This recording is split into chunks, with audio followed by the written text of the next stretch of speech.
सर्वांना सविनय जय भीम. अ, बुद्ध पौर्णिमेनिमित्त आजच्या ह्या व्याख्यानमालेच्या दुसऱ्या भागात आपलं सर्वांचं स्वागत आहे. आज या दुसऱ्या भागामध्ये आपण चर्चा करणार आहोत, संवाद साधणार आहोत. लेखक, विचारवंत, बौद्ध धम्म प्रचारक डॉक्टर बिक्रियाडी पुत्र रमेश बिया राठोड यांच्याशी.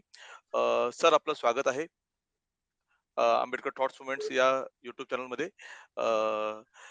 धन्यवाद सर, आपण आपला किमती वेळ काढून आज आम्हाला वेळ दिला त्याबद्दल. मी सरांबद्दल माहिती सुरू करण्याआधी एक दोन शब्द सरांबद्दल सांगणार आहेत. सरांचा आजचा व्याख्यानाचा विषय आहे ओबीसी चालला बुद्ध धम्माकडे. त्याआधी मी सरांची थोडीशी ओळख करून देतो. सर एम-एससी आहेत गणित या विषयात, त्याचबरोबर त्यांनी एम-ए आहेत Ambedkar thoughts Pali and Prakrit Buddhist studies या विषयामध्ये. त्यानंतर त्यांनी M-fill, MBA, LLB, L-L-M, PhD आहेत ते डॉक्टर आंबेडकर थॉट्स मध्ये. डॉक्टर रमेशजी राठोड यांनी 2 ऑक्टोबर 2006 ला दीक्षाभूमी नागपूर येथे स्वतः धम्मदीक्षा घेतली आणि धम्मदीक्षापूर्वीचे त्यांचं नाव होतं डॉक्टर रमेश रामजी राठोड आणि आता धम्मदीक्षेनंतर त्यांचं नाव आहे डॉक्टर बिगलाडे पुत्र रमेश बिया राठोड. सध्या ते अध्यक्ष आहेत सार्वजनिक ओबीसी समिती नागपूरचे आणि त्याचबरोबर 25 डिसेंबर 2016 पासून नागपूर येथे दीक्षाभूमीवर दरवर्षी धम्मदीक्षेचे कार्यक्रम सर ऑर्गनाईज करत असतात. रमेशजी उपरे काकांच्या चला बौद्ध धम्माकडे या उपक्रमाचे करते सहकारी आहेत. आज आपण व्याख्यानाला सुरुवात करण्याआधी आता आपण सर मला एक आपल्याला छोटासा प्रश्न विचारायचा आहे व्याख्यानाला सुरुवात करण्याआधी. आपलं हे जे नाव आहे डॉक्टर बिक्रियाडी पुत्र रमेश बिया राठोड, हे नाव कसं, जरा मला पहिल्यांदा त्या नावाबद्दल जरा सांगाल का? सर्वांना सप्रेम जय भीम. प्रथम मी माझ्या नावाचा उल्लेख करतो आहे. मी 2 ऑक्टोबर 2006 ला धम्मदीक्षा घेतली. बाबासाहेबांनी 30 मे 1900 जेव्हा 36 मध्ये बाबासाहेबांनी मुक्तिकोण पथेमध्ये सांगितलं की धर्मांतराने नामांतर झालं पाहिजे, धर्मांतरानंतर नामांतर झालं पाहिजे. म्हणून मी धर्मांतर म्हणजे धम्मदीक्षा घेतली. त्यानंतर माझं नाव सुद्धा बदलवलं. माझं नाव भिक्रियाडी पुत्र रमेश भिया, म्हणजे तथागतांचं जसं गौतमी पुत्र साक्य, सारीपुत्र जशा प्रकारचं वडिलांचं आईचं नाव जे लागतं तसं माझ्या नावासमोर माझ्या आईचं नाव आहे, म्हणून माझं नाव आहे भिक्रियाडी पुत्र रमेश भिया. धन्यवाद सर. म्हणजे धर्मांतराबरोबर नामांतर सुद्धा आपण स्वतःच केलं होतं. आणि सर, आता आपण आपल्या व्याख्यानाला सुरुवात करावी अशी मी आपल्याला विनंती करतो. सर्वांना सप्रेम जय भीम. आज या ठिकाणी डॉक्टर आंबेडकर थॉट मुव्हमेंट मार्फत आपण 22 तारखेपासून तर 26 तारखेपर्यंत म्हणजे पौर्णिमेपर्यंत एक बुद्ध धम्माच्या चळवळीबाबत आपण या ठिकाणी एक व्याख्यानमाला सुरू केली आहे. या व्याख्यानमालेमध्ये काल आनंद देवडेकर सरांचं प्रबोधन झालं. त्याचबरोबर आज त्या विषयांवर ओबीसी बुद्ध धम्माच्या वाटेकडे किंवा ओबीसी बुद्ध धम्माकडे चालला या विषयावर आपल्याला चिंतन मनन करायचं आहे. आज आपल्याकडे हा विषय असा आला असेल की ओबीसी हा धम्माकडे का येऊ पाहतोय, म्हणजे ओबीसी धम्माकडे आज वाटचाल का करतोय. कारण ओबीसींना कळलं, ओबीसींना जाणीव झाली की ज्या लोकांनी आम्ही बघितलेलं आहे, जे लोक आमचे घरी काम करणारे होते, जे लोकांना खायला सोय नव्हती, घालायला कपडे नव्हते, ते लोक त्या अवस्थेतून त्यांच्या जीवनामध्ये जो झालेला बदल आहे तो बदल आज ओबीसी आपल्या उघड्या डोळ्यांनी बघतोय. आणि उघड्या डोळ्यांनी बघितल्यानंतर त्याला जाणीव झाली की आज ज्या लोकांमध्ये, ज्या जातींमध्ये बदल झाला, ती जात त्यांच्या लक्षात येते, ती म्हणजे महार जात.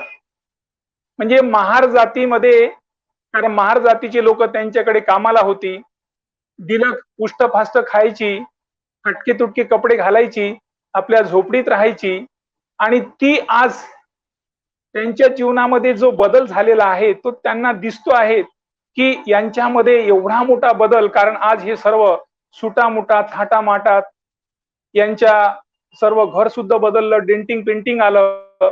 हे सर्व यांच्या जीवनामध्ये जो परिवर्तन झालेला आहे तो परिवर्तन यांना विचार करायला लागलाय. तो आज विचार करायला लागला की ह्या 70 वर्षांमध्ये जी काही भारताला जी स्वातंत्र्य मिळाल्यानंतर आणि खरोखर या लोकांची प्रगती 70 वर्षानंतर म्हणजे 1970 नंतर हळूहळू आणि 80 नंतर हळूहळू आणि आज जी काही त्यांच्या प्रगती जी झालेली, बदल जो झालेला आहे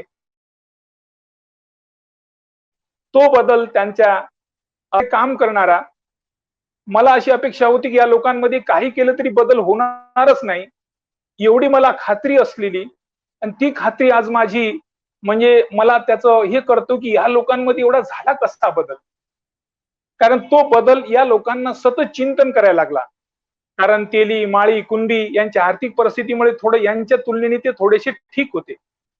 परंतु आज ज्या महारांना म्हणजे बाबासाहेबांनी जे महार जातीचे जे लोक त्यांच्याकडे काम करत होते, ते महार लोक आता सुटाबुटात आली, आज उच्च पदावर गेली. त्यांच्या राहणीमध्ये, त्यांच्या बोलण्यामध्ये, त्यांच्या लेखणीमध्ये, साऱ्या व्यवहारात त्यांना बदल दिसायला लागलं. हा बदल दिसण्यामागचा कारण हा या लोकांमध्ये झालेला बदल कशामुळे झाला असेल, तर तो बदल त्यांचा विश्वास झाला की हा बदल त्यांचा बुद्ध धम्मामुळे झाला. कारण धम्म यांनी अंगीकारल्यामुळे, धम्म आचरणात आणल्यामुळे, धम्म यांनी स्वीकारल्यामुळे यांच्या जीवनात बदल झाला. हा त्यांचा आत्मविश्वास वाढला. आता हा धम्म यांनी यांच्याकडे कसा आला असेल, कारण डॉक्टर बाबासाहेब आंबेडकर सारखा महामानव या भूतलावर जन्माला आला, आणि या भूतलावर जन्माला आल्यानंतर त्यांनी या देशातला इतिहास बघितला. कारण या देशाचा इतिहास असा होता की या देशांमध्ये सोन्याचा धूर निघत होता. या देशाला एक वैभवशाली, गौरवशाली देश म्हणून जगामध्ये नाव प्रसिद्ध होतं.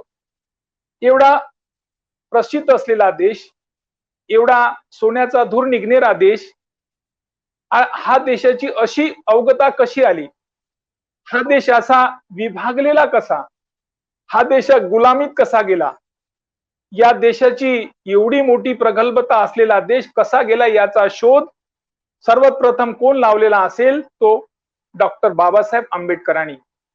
कारण बुद्धकालीन हा देश एक सुजलाम सुफलाम देश होता.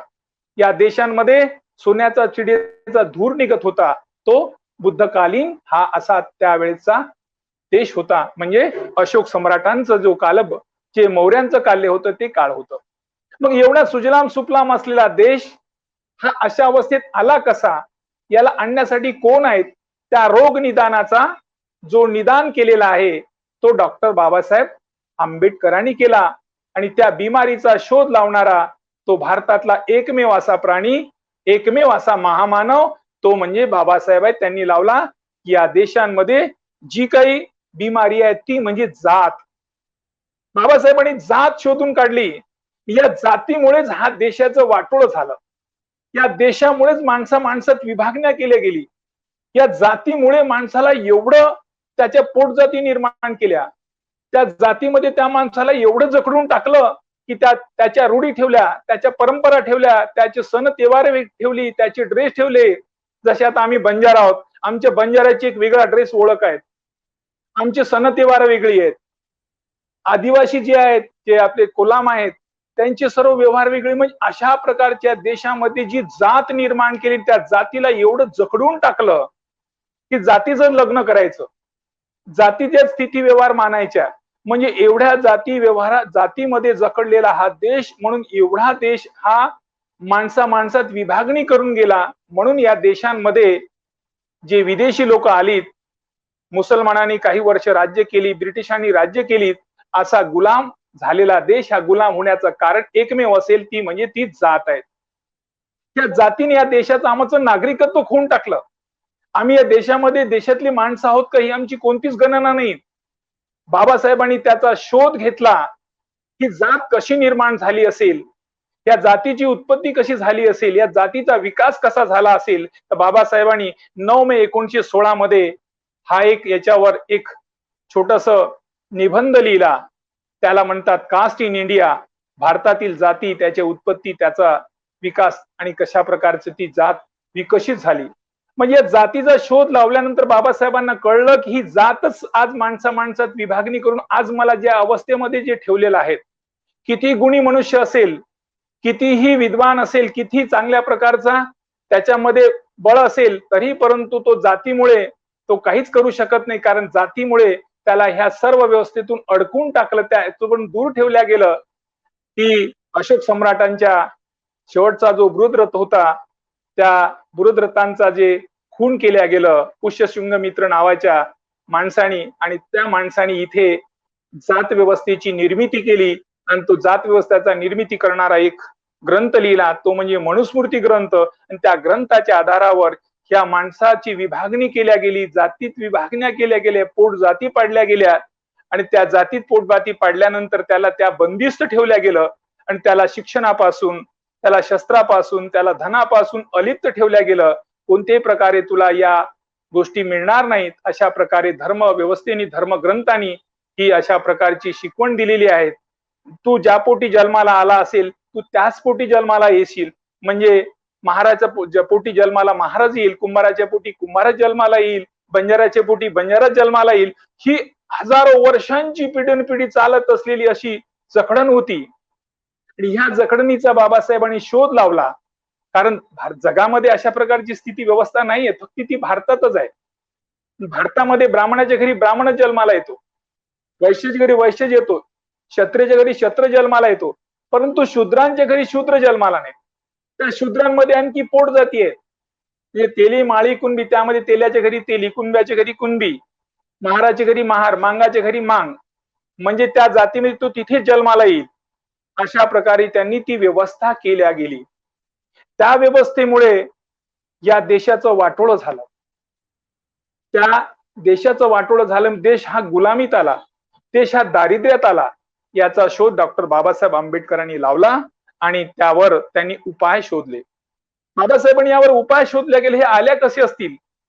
कास्ट इन इंडिया हे पुस्तक लिहिल्यानंतर बाबासाहेबांनी त्यानंतर हुई शूद्र हे पुस्तक लिहिलं, अनटचेबल लिहिलं, आणि त्यानंतर त्या पुस्तकानंतर बाबासाहेब म्हणाले की जात कशी नष्ट होईल, जातीसाठी मला काय करता येईल, म्हणतोय अनालिसिस ऑफ द कास्ट, जे जातीचं निर्मूलन, हे पुस्तक लिहिलं गेलं.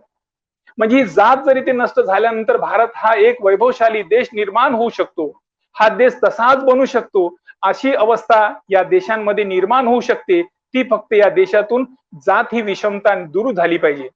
परंतु ज्यांनी जात व्यवस्था निर्माण केली आहे ते काही केलं तरी ही जात या देशातून जाऊ नये, यासाठी त्या लोकांना सातत्याने त्याच अवस्थेमध्ये ठेवल्या गेलं. या लोकांमध्ये एक अशा प्रकारची ठेवल्या गेली की हे सर्व देवाने निर्माण केली आहेत, हे देव या उत्पत्तीचे कारण आहेत, ही काही आम्ही निर्माण नाही केले आहेत, आणि देवाने निर्माण केल्यामुळे या जन्मात जर तुम्ही चांगले कर्म कराल तर तुम्हाला पुढच्या जन्मी त्याच्यावर चांगला म्हणजे जन्म मिळेल. हे सर्व शोध घेतल्यानंतर बाबासाहेबांनी याचा पूर्ण आकलन केलं की जात निर्माण करणारा कोण आहेत, ही जात कशी नष्ट होईल. काही एकमेकाचे आम्ही लग्न करून जात नष्ट करू शकतो का? एकमेकाच्या घरी जेवण करून नष्ट करू शकतो का? मग ही जात तरी जात जाणार नाही. मग जात कशी जाईल? त्या जातीचा मूळ कारण आहे जात जिथून निर्माण झाली असेल त्यालाच आपण शोध घेतला पाहिजे. तर बाबासाहेबांनी त्याचा शोध घेतला. तो शोध त्या मनुस्मृती ग्रंथामध्ये लिहिला. मनुस्मृती ग्रंथांमध्ये वर्णव्यवस्थेप्रमाणे वर्णव्यवस्था निर्माण केली, त्या व्यवस्थेमध्ये जात निर्माण केली, त्या जातीनुसार त्यांना कामं वाटून दिली. कोणी शिक्षण घेणार नाही, शस्त्र बाळगणार नाहीत, पैसा बाळगणार नाहीत, वाचन चिंतन करणार नाहीत, ही सर्व कामं त्यांनी त्या वर्णव्यवस्थेप्रमाणे दिल्या गेली. आणि ह्या ज्या धर्मग्रंथाचंच बाबासाहेबांनी म्हटलं की झाडाचं मूळ जर आपण झाडच मुळापासून जर काढल्या गेलं तर त्याची फळं लागणार नाही, आणि फळं लागणार नाही म्हणजे फळापासून कोणाला मिळणार नाही, किंवा त्याची जी काही पालपाना असेल तो लागणार नाही. म्हणून ह्याला आपण मुळापासून मुळासकट नष्ट केलं पाहिजे. म्हणून बाबासाहेबांनी 25 डिसेंबर 1927 ला या मनुस्मृती ग्रंथाचं दहन केलं.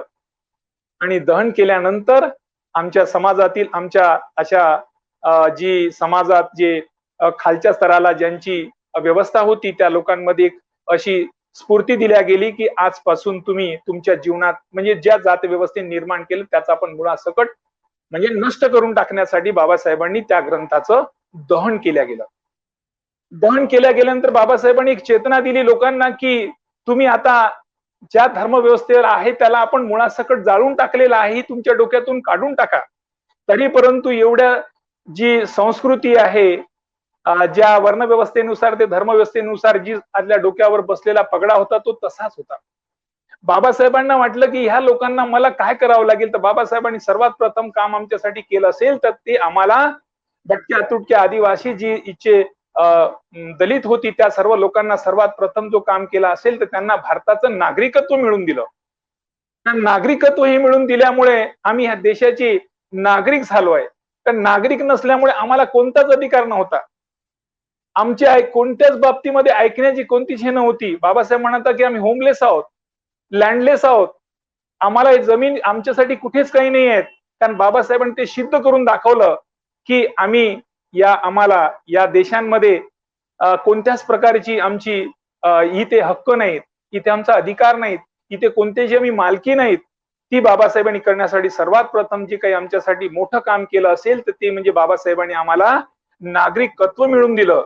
ज्या दिवशी नागरिकत्व मिळवून दिलं त्यानंतर बाबासाहेबांनी म्हटलं आधी माझ्या लोकांना नागरिकत्व मिळाला म्हणजे याला आता याचे हक्क आणि अधिकार मला लोकांना मिळवून देता येईल.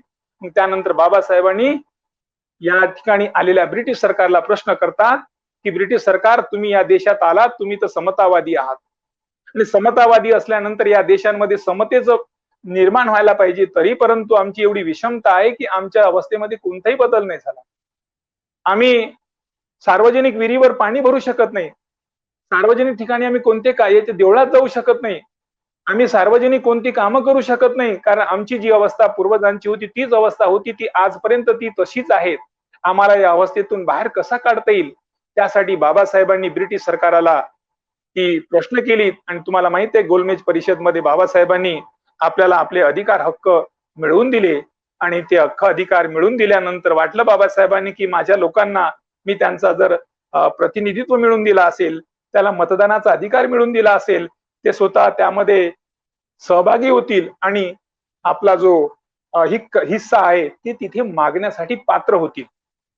बाबासाहेबांनी ब्रिटिश सरकारला हे सर्व गोष्टी समजून दिल्यानंतर बाबासाहेबांनी हे ब्रिटिश सरकारकडून ह्या 3 गोलमेज परिषद मधून ते मिळवून दिलं. परंतु या देशातला एक महात्मा, बाबासाहेब म्हणतात की महात्मा होण्यासाठी कबीरांची एक व्याख्या केली आहे, तू माणूस नाही बना तो तू इंसानी नहीं बना तो साधू कहां से बनेगा. तर महात्मा या माणसाला मी महात्मा म्हणत नाही, त्या महात्म्यानी बाबासाहेबांचा म्हणजे पुणे करार हा तुम्हाला माहित असेल, या पुणे करारामध्ये जो आपला अधिकार हक्क होता तो त्याच्याकडून हिरावून घेतला आणि ज्या स्पीडने ज्या गतीने आमची जी प्रगती होणार होती ती प्रगतीला खीड मारण्यासाठी या देशातील त्या एका बॅरिस्टरनी दुसऱ्या बॅरिस्टरला कशा प्रकारचे म्हणजे मानसिकतेमध्ये मेंटली म्हणजे कशा प्रकारचं त्यांच्याकडून तो हिराव घेऊन बाबासाहेबांना ती पासून आम्हाला जो हक्क मिळवून दिला होता तो हक्क फार मोठ्या परिश्रमाने फार मोठ्या संघर्षानंतर जाणवलं की हे बाबासाहेबांकडून त्यांनी दुरावल्या गेलं. तरी परंतु बाबासाहेब माझ्या लोकांना मला हक्क मिळवायचा आहे. बाबासाहेबांनी 1930 मध्ये जे आमचे भटके तुटके समाजातील जे 12 बलुतेदार होते यांच्या हक्कासाठी बाबासाहेबांनी ब्रोकन मॅनची थेअरी लिहिली. त्यामध्ये सांगितले तुटलेल्या समाजातील लोकांचे कशा प्रकारची अवस्था, त्यावेळेस बाबासाहेबांनी म्हणजे ओबीसी साठी बाबासाहेब हे आपल्या संविधानामध्ये 340 कलम लिहून नाही, त्या आधीच बाबासाहेबांनी ज्यावेळेस गोलमेज परिषद म्हणजे 1930 मध्ये ही ब्रोकन मॅनची थेअरी होती, त्यावेळेस त्यांनी तुटलेल्या माणसा म्हणजे जे विमुक्त भटके आदिवासी विमुक्त भटके जे लोक तुटलेली होती, जे आदिवासी ओबीसी लोक होते, यांच्या पहिला जो बाबासाहेबांनी मांडणी केली ती त्यावेळेस मांडणी केल्या गेली. तेव्हापासून बाबासाहेबांनी आपल्या लोकांना म्हणजे ओबीसी लोकांना सुद्धा त्यांच्या हक्क अधिकारासाठी बाबासाहेबांनी मांडणी सुरुवात केली. त्यानंतर आपल्याला माहित आहे गव्हर्नमेंट ऑफ इंडियाचा ऍक्ट तयार झाला. या अशा प्रकारची स्थिती सर्व बघितल्यानंतर बाबासाहेबांनी या देशातून जात नष्ट करण्याचा फार मोठा प्रयत्न केला गेला आणि असा प्रयत्न करत करत करत बाबासाहेब हे भारताच्या संविधानापर्यंत आले आणि भारताची संविधान या ठिकाणी निर्माण करून दिली. आणि संविधान निर्माण करत असताना जे बाबासाहेबांना करायचं होतं, जे बाबासाहेबांच्या डोक्यात होतं, ते सर्व बाबासाहेबांनी या संविधानामध्ये तरतूद केल्या गेले. आणि तुम्हाला माहित असेल भारताच्या संविधानामधील ज्या फंडामेंटल राईट्स मधील जी एक अशी आर्टिकल्स आहेत, आर्टिकल 13, त्या आर्टिकल 13 मध्ये बाबासाहेबांनी म्हटलेलं आहे की ती आर्टिकल 13 म्हणते की या देशांमध्ये जे आजपर्यंत ज्या धर्मग्रंथांवर जे वेद पुराण होती, जी बायबल असेल, जे काही ख्रिश्चन मुसलमानांचं जे असेल, त्या पुराण असेल, हे सर्व आज निरस्त होतील आणि यानंतर भारतीय संविधानामध्ये जे दिलेले अधिकार हक्क आहेत, भारतीय संविधानामध्ये जे फंडामेंटल राईट्स आहेत, त्यावर पूर्ण या पुढील कारभार चालेल. म्हणजे हजारो वर्षांची चालत आलेली जी धर्मव्यवस्थेवरील जी धर्मव्यवस्थेवरील जी व्यवस्था होती, ज्या व्यवस्थेने आम्हाला सर्व आमचे अधिकार नाकारले होते, ते अधिकार डॉक्टर बाबासाहेब आंबेडकरांनी भारतीय संविधानातील आर्टिकल 13 मध्ये एक नमूद केल्या गेलं की जी आजपर्यंत भारताला जे काही धर्मग्रंथांनी भारताची समाज व्यवस्थेवर जी चालत आली असेल ज्या धर्मग्रंथ असेल, जे वेदपुराण असतील, जी धर्मशास्त्र असतील, ती आज निरस्त होतील. यानंतर हे भारतीय संविधानात दिलेल्या अधिकाराच्या हक्कावरच ती चालेल. त्यानंतर आम्ही या देशाचे पक्के नागरिक झालो. आज आमच्या देशात राणीच्या पोटी राजा जन्माला न येता आज पहिले काय होतं की बाबासाहेब जन्माला येण्यापूर्वी किंवा भारतीय संविधान लागू होण्यापूर्वी महाराजा पोटी महार जन्माला येत होता. आता महाराजा पोटी डॉक्टर, इंजिनियर, वकील यायला लागले. कारण आज ती व्यवस्थाच बदलून टाकलेली आहे की ही ती त्यांची मोनोपोली नाही आहे. म्हणजे एका महामानवाच्या जन्मामुळे, एका व्यक्तीच्या कर्तृत्वामुळे ज्या माणसाला आज माणूस म्हणून गणना नव्हती, त्या माणसाला आज तिथे त्या ठिकाणी त्या कुटुंबांमध्ये डॉक्टर सुद्धा जन्माला घालायची कुवत निर्माण केली. आज देशाचा राष्ट्रपती होण्याची कुवत निर्माण केली. देशाचा चीफ जस्टिस निर्माण होण्याची कुवत निर्माण केली. आज महाराच्या पोटी महार जन्माला नाही येणार. आज महाराच्या पोटी डॉक्टर येईल, इंजिनियर, वकील येईल, जज येईल. ती त्यांची मोनोपल्ली हे केली. बाबासाहेबांनी अशी व्यवस्था केल्या गेली. म्हणून ज्या धर्मव्यवस्थेने ज्या लोकांना ज्या जातीनं जखडलं होतं, जी जात जात म्हणून आपण आजपर्यंत देशाचं तुकडं झालं, ते माणसाची जी तुकडी विभागणी झाली, एक मोलाचं कार्य आज जे आपण आज जे अवस्थेमध्ये आहोत, आज जी अवस्था आहे ती कोविडची अवस्था आहे. आज आपण सारे कोविड कोविड करत होतो, म्हणजे आपण कोविडचं थोडंसं कारण घेतोय. बाबासाहेबांनी असं कारण घेतलं नाही. बाबासाहेब आपल्या समोर एक फार मोठं उदाहरण आहे. कारण देशांमध्ये जात जात जात जात म्हणून या जातीने देशाचं कसं वाटोळं केलं, हे सर्वपण बाबासाहेबांनी त्या जातीचं सोनं केलं. म्हणजे बाबासाहेबांनी जात ठीक आहे, जातीचं सोनं केलं. जातीनुसार आम्हाला आमची मागणी म्हणजे आम्हाला आमचं मतदार संघातील आमचे प्रतिनिधित्व बाबासाहेबांनी मागून घेतले. कारण जातीने आम्हाला तुम्हाला पिळून केली, त्याच्यावर आम्हाला नोकरी मिळवून दिली. म्हणजे बाबासाहेबांकडून आम्हाला शिकता येईल की ज्या गोष्टीचा आम्ही तिरस्कार करत होतो, ज्या गोष्टीचा आम्हाला फार हेटाळणी होत होती, त्या गोष्टीचं सोनं कसं करता येईल हे आम्हाला बाबासाहेबांकडून शिकता येईल. आणि बाबासाहेबांनी याचं सोनं केलं हे आमच्या समोर सर्वात मोठं उदाहरण आहे. म्हणून आम्ही बाबासाहेबांचे सोनं केल्यानंतर बाबासाहेबांनी तेवढंच राहिलं नाही. बाबासाहेबांनी त्यावेळेस दाखवलं की मी माझे प्रतिनिधित्व कशी निवडून आणू शकतो. म्हणजे बाबासाहेबांच्या सोबतीला त्यावेळेला काही दुसऱ्या जातीचे लोक नव्हते, फक्त आणि फक्त जास्तीत जास्त महार लोक होती. इतर किरकोळ कमी प्रमाणातील लोक होती. त्याच भरोशावर बाबासाहेबांनी त्यावेळेस आपले लोकप्रतिनिधी निवडून आणले, काही खासदार निवडून, आमदार निवडून आणलीत बाबासाहेबांनी. आणि हीच आपल्याकडे सर्वात मोठं उदाहरण आहे की जर बाबासाहेबांच्या दिलेल्या मार्गाने जर आम्ही चालल्या गेलो तर आज मी आम्ही आमची सत्ता किंवा आम्ही आमचं एक विरोधी बळ तयार करू शकतो. हे फार मोठं उदाहरण आपल्याकडे डॉक्टर बाबासाहेब आंबेडकरांचं आहे. कारण एका जातीच्या भरोश्यावर म्हणून आज आम्ही जात जात म्हणून पुढे जाऊ नये.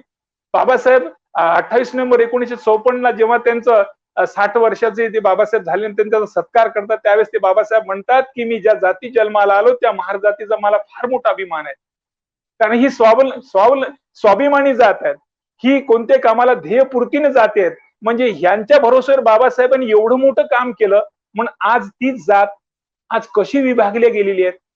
आज त्या जातीमध्ये ती जात जर एकत्र आली असती तर महाराष्ट्रामध्ये एक वेगळं बळ निर्माण झालं असतं. परंतु ह्याच जातीचे सर्वात मुख्य म्हणून कुठे या पक्षांमध्ये, कुठे त्या पक्षांमध्ये, कुठे ह्या पक्षांमध्ये आपली विभागणी करून घेतल्या गेली आणि बाबासाहेबाचा तो मोठा कारवा इथेच थांबल्या गेला. त्या कारव्याला यांनी थोडी खीळ दिलेली आहे. परंतु बाबासाहेबांनी या खिळेला अशा प्रकारची माणसं समाजात निर्माण होतील, ते पुन्हा आपल्या कारवाला पुढे चालू ठेवतील. त्यासाठी त्या लोकांमध्ये ते एक तेजस्वी तेजेची धार दिल्या गेली. म्हणजे बाबासाहेबांनी 14 ऑक्टोबर 1956 ला माझ्या लोकाला ही एवढ्या एक संविधान देऊन चालणार नाही, तर माझ्या माणसाला एक चांगलं आदर्श जीवन जगण्याचं मी कायदेशीर सर्व तरतुदी केल्या आहेत.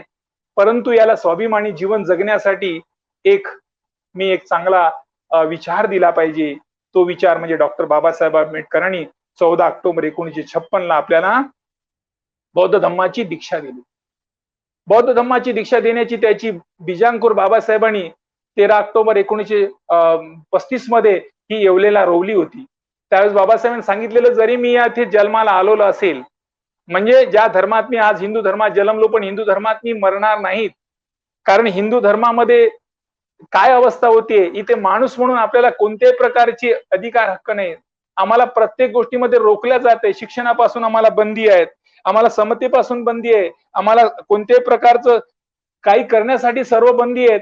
ह्या बंदीतून मुक्त करायचं असेल तर तुम्हाला धर्मांतर करावं लागेल, तुम्हाला इथून बाहेर पडावं लागेल आणि बाहेर पडल्यानंतर तो धर्म निवडावा लागेल ज्याच्यामुळे तुम्हाला तुमचं स्वाभिमान जागृत होईल, ज्यामुळे तुमच्या मधला जी आंतरिक जो आहे ऊर्जा ती प्रेरित होईल आणि ती तुम्हाला विकसित होण्यासाठी कारणीभूत ठरेल. अशा प्रकारे बाबासाहेबांनी त्यावेळेस 30 मे 1936 मध्ये जो अखिल मुंबई इलाखा महार परिषद मध्ये भरवला होता, त्यावेळेस बाबासाहेबांनी त्यावेळेस ह्या ज्या काही बोर्ड लावले होते त्यामध्ये अशा प्रकारे लिहिलं गेलं होतं की अशा प्रकारची खूप माहिती खूप त्या बाबासाहेबांनी त्यावेळेस किंवा तिथे त्याच्या लोकांनी ती बाबासाहेबांच्या सूचनेप्रमाणे दिल्या गेली होती की आम्हाला आता इथे बदलवलं पाहिजे. आम्ही ज्या धर्मामध्ये आहोत त्या संस्कृतीने, ते धर्म संस्कृतीने आम्हाला एवढं जखडून टाकलेलं आहे, कारण प्रत्येक बाबतीमध्ये आमच्या प्रगतीमध्ये ती आड येत आहेत. आम्हाला कोणत्याच बाबतीमध्ये आमची प्रगती करू देत नाही. सर्व आमचे साखळदंडाने आम्हाला बंद केलेली आहेत. ही अशी साखळदंड आहेत, ही साखळदंड कोण तोडणार? तर बाबासाहेब म्हणाल की तुम्हाला ही तोडण्यासाठी स्वतःला तयार व्हावं लागेल. आणि म्हणून त्या महार परिषद मध्ये बाबासाहेबांनी आपल्या लोकांना आव्हान केलं गेलं आणि तुम्ही आता आपल्या स्वतःमध्ये बदल करा. आणि बाबासाहेबांनी 14 ऑक्टोबर 1956 मध्ये ही दीक्षा दिली. दीक्षा दिल्यानंतर ह्या दीक्षेला बाबासाहेबांनी सर्व लोकांना आव्हान केलं गेलं. आव्हान केल्या गेल्यानंतर सर्व जातीला सांगितलं, म्हणजे मांगाची सुद्धा मीटिंग घेतल्या गेली, बाकीच्या जातीच्या मीटिंग सुद्धा घेतली. मला वाटते बंजारा समाजातील काही लोकांना सुद्धा बाबासाहेबांनी बोलवलं होतं की आपण ह्या धर्मांतर करूयात. तर परंतु त्यावेळेस ही जातीची एवढी जखड असल्यामुळे काही जातीतली लोक बाबासाहेबांच्या सोबतीला आली नाही. फक्त आणि फक्त एकच जात जी ती बाबासाहेबांच्या सोबतीला आली ती म्हणजे महार. म्हणजे जेव्हा महार जातीच्या लोकांनी बाबासाहेबांच्या सोबतीला जी धम्मदीक्षा घेतली त्यावेळेस इतर जातीच्या लोकांना जसे बंजाराला मांगाला म्हणा किंवा मराठ्याला कुणब्याला तेड्याला या सर्वांना वाटत होतं की या महारांमध्ये काही बदल होणार नाही, कारण हे काही केलं तरी हजारो वर्षाच्या गुलामीत आहेत, पण या महारात काही बदल होणार नाही. परंतु आज जो महारांमध्ये झालेला बदल बघितला जातं तेव्हा त्यांना वाटतं की ही काय करामत झालेली आहे. महाराणी असं काय केलं की ज्यांच्यामध्ये त्यांच्या जीवनामध्ये बदल झाला. बाबासाहेबांनी असं काय त्यांना दिलं गेलं जे त्यांनी स्वीकारलं आणि त्यांच्या जीवनामध्ये बदल झाला. म्हणजे महाराणी बुद्धाचा धम्म स्वीकारला.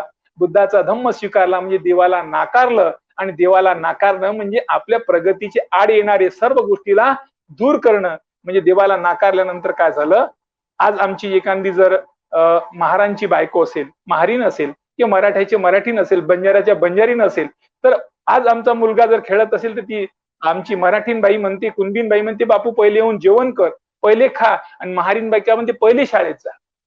म्हणजे पहिले शाळेत जा, म्हणजे शाळा शिक.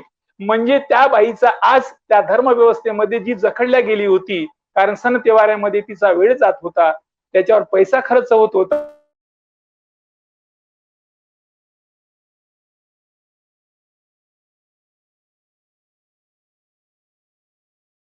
मुलं दिल्यानंतर काय झालं की त्यांची मुलं आज त्या धम्माचरणामध्ये फार मोठ्या प्रगतीवर आली, मोठ्या मोठ्या पदावर आली. आज ज्या ज्या ठिकाणी ते बसलेली पदं असतात ते दिसतात. म्हणून म्हणतात महाराणी सोडली जात त्या धर्माला मारली लात, बौद्ध धर्माची धरली साथ, म्हणून करते मोठी मोठी बात. यांच्यात बदल काय झाला की त्यांनी ती जात सोडली, त्या धर्माला लात मारली आणि ज्या मानवतेचा, मानवी कल्याणाचा त्याला स्वीकार केला. आणि स्वीकार केल्यामुळे आज त्या मोठ्या मोठ्या पदावर, मोठ्या मोठ्या ठिकाणी जाऊन विराजमान झाली. त्यांच्या जीवनामध्ये फार मोठा परिवर्तन झाला. काय परिवर्तन झाला? आज त्यांच्या घरांमध्ये अशिक्षित असलेली देवधर्माची जी फोटो होती ती गेली, तिथं महामानवाची आली. ज्या सुटाबुटातल्या लोकांची आली, बाप सुद्धा सुटाबुटात आला, पोरगा सुटाबुटात आला. आणि ह्या देव सोडल्यामुळे त्यांच्या जीवनामध्ये फार मोठा बदल झाला. हे सर्व जाणीव आता ओबीसीला व्हावं लागली. ओबीसीला कळायला लागलं आम्ही देवच भजतोय, कर्मकांड करतोय, किती वर्ष करावं. म्हणून एक कविवर्य म्हणतो, पूर्वीचा महाराजचा बौद्ध, पूर्वीचा महाराजचा बौद्ध तो मानत होता देव तेव्हा चारत होता ढोर. पूर्वीचा महाराजचा बौद्ध तो मानत होता देव तेव्हा चारत होता ढोर. आज नाकारला देव त्यांच्याकडे पुरणपोळीचा पाहुणचार. पूर्वीचा महाराजचा बौद्ध तो मानत होता देव, तेव्हा पायात नव्हती खेटर. आज नाकारला देव, आज त्यांच्यामध्ये किती किती मोठे ऑफिसर, डॉक्टर, इंजिनियर, आज त्यांच्यामध्ये केवढा मोठा बदल झाला. आज डॉक्टर आहे, इंजिनियर आहे, वकील आहेत. देवाला पाण्याला वाहून टाकलं, त्याचं काहीच बिघडवलं नाही. आणि म्हणून यांना कळलं की यांच्या डोक्यांमध्ये देव नावाची कल्पना, जी मानसिक गुलाम बनवणारी कल्पना आहे, ती त्यांनी नाकारल्यामुळे यांच्यामध्ये हमखास बदल झाला. या बदलांचं कारण यांनी त्या मनुस्मृतीवर विश्वास ठेवणं नाकारलं, विश्वास ठेवणं बंद केलं. आणि ते बंद केल्यामुळे यांची प्रगतीची दारं उघडल्या गेली. कारण मनुस्मृतीमध्ये म्हणतात की या जन्मीने पुढच्या जन्मी येणाऱ्या काळात तुम्हाला तुझ्या जीवनामध्ये परिवर्तन होईल, तू विश्वास ठेव. इथे विश्वास ठेवायचा नाही. मग लोकांच्या मनामध्ये झालं की यांनी जो असा धम्म जो घेतलेला आहे, त्या धम्मांमध्ये असं काय आहे, काय कोणती प्रिन्सिपल स्वीकारले असतील. नेहमी हे लोक लक्षात ठेवतात, पाहतात की म्हणतात की बुद्धम शरणम गच्छामी. म्हणजे बुद्धम शरणम गच्छामी म्हणजे काय, यांची कोणती तत्व, कोणती प्रणाली आहे. ते म्हणतात की त्या बुद्धाला, जी बुद्धी मानवाच्या विकासासाठी, कामासाठी येईल, त्या बुद्धीला तू अनुसरण कर. त्या ती बुद्धी आकलन होण्यासाठी प्रयत्न कर. म्हणजे तसा बुद्धिमान हो की जी बुद्धी सर्वांच्या कल्याणासाठी कामी येईल. त्या बुद्धीचा हेतू राहील प्रथम कल्याण, मध्यम कल्याण, अंतिम कल्याण. त्या बुद्धीला तू अनुसरण कर, ती बुद्धी तू अवगत कर. जेव्हा लोकांना लक्षात आलं की हे बुद्धम शरणम गच्छामी म्हणजे काय म्हणतात, हे म्हणतात की बाबा स्वतःला प्रश्न कर आणि स्वतःच्या बुद्धीला एवढा विकसित कर. म्हणून आज सर्वात जास्त जर प्रश्नावली करत असेल, सर्वात जास्त लोकांना जर प्रश्न निर्माण करत असेल, जास्त जर गच्ची पकडण्याची हिंमत जी असेल, ती त्या बुद्ध स्वीकारलेल्या महारांमध्ये, ज्या आजचे पूर्वीचे महाराजचे बौद्ध, जे पूर्वीचे महार होते ते आजचे बौद्ध, त्या बौद्धांमध्ये ती शक्ती आली. आज ते प्रत्येक गोष्टींमध्ये अॅट्रॉसिटीचे जास्तीत जास्त जे काही प्रकरण येत होते, हे यांच्याकडूनच घडल्या जात होते. ऑफिसमध्ये जास्तीत जास्त प्रश्न निर्माण हेच करतात, अधिकार हक्क हेच मागतात. प्रत्येक गोष्टीमध्ये बघा, आज आंदोलन करतात तेच करतात. आज आपण म्हणजे महाराष्ट्राच्या विधान परिषदेमध्ये 54 आमदार आहेत, 25 एससीचे आहेत आणि 24 एसटीचे आहेत. अशा प्रकारे 54 आमदार असताना दोनच असे शूरवीर, दोनच ती बाबासाहेबांच्या कुळातली जन्माला दोन शूरवीर आज ज्या आपल्या जी महाराष्ट्रामध्ये पदोन्नतीवर आहेत, ते आपले नितीन राऊत आणि वर्षा गायकवाड. हे दोन्ही महार आहेत, पूर्वीचे महार आहेत, आजचे बौद्ध आहेत. कारण बाबासाहेबांची चेतना तिथे पेटलेली आहे, तिथे त्यांच्यामध्ये भसलेली आहे. आणि त्यामुळे ते लोक, बाकीचे तिथे एसटी आहेत, बाकीच्या एसटीचा त्यांना फायदा आहे, एसटी पण आहेत, परंतु त्याच्यामध्ये का नाही, कारण यांच्यामध्ये बाबासाहेब रुजलेला आहे. यांच्यामध्ये बाबासाहेबांनी दिलेला बुद्ध स्वीकारलेला आहे त्यांनी. आणि तो बुद्ध स्वीकारला, अन्यायाविरुद्ध झगडायचं, वैराने वैरत्व निर्माण होते, अन्याय सहन नाही करायचं. कारण जर आपल्याला आपलं जीवन जर चांगलं जगायचं असेल, कोणावर अन्याय करायचं नाही, कोणी अन्याय करायचं सहन करायचं नाही. आज तुम्ही पाहतो आहे तर महाराष्ट्रामध्ये ह्या दोन जे आपली बाबासाहेबांचे शिरधार शूरवीर शिपाई यांनी तिथे तो प्रश्न उचलला आणि सरकारला सुद्धा एक हे करून टाकलं की नाही, ते म्हणजे ही म्हणण्याची पाळी मला की या बाबासाहेबांनी दिलेला धम्म स्वीकारल्यानंतर हे स्वतःला बुद्धम शरणम गच्छामी, म्हणजे त्या बुद्धीला ते उत्तेजित केलं, प्रेरित केलं, त्या बुद्धीला तेज धारदार केल्या गेलं आणि ती प्रश्न निर्माण करण्याची त्या बुद्धीमध्ये कुवत निर्माण केली. आणि किती संघर्ष, किती प्रसंग असेल, त्या प्रसंगातून मार्ग काढण्याचं म्हणजे आंबेडकरवादी होणे म्हणजे संघर्षवादी होणे, आंबेडकर विचारधारा स्वीकारणे म्हणजे संघर्षवादी विचारधारा स्वीकार करणे. यांना सहज मिळत नाही, ही मेहनतीशिवाय नाही मिळत, संघर्ष केल्याशिवाय नाही मिळत, ही त्यामधून दिसतं. म्हणून बुद्धम शरणम गच्छामी याचा अर्थ असा असावा असं आमच्या ओबीसीना वाटायला लागलं.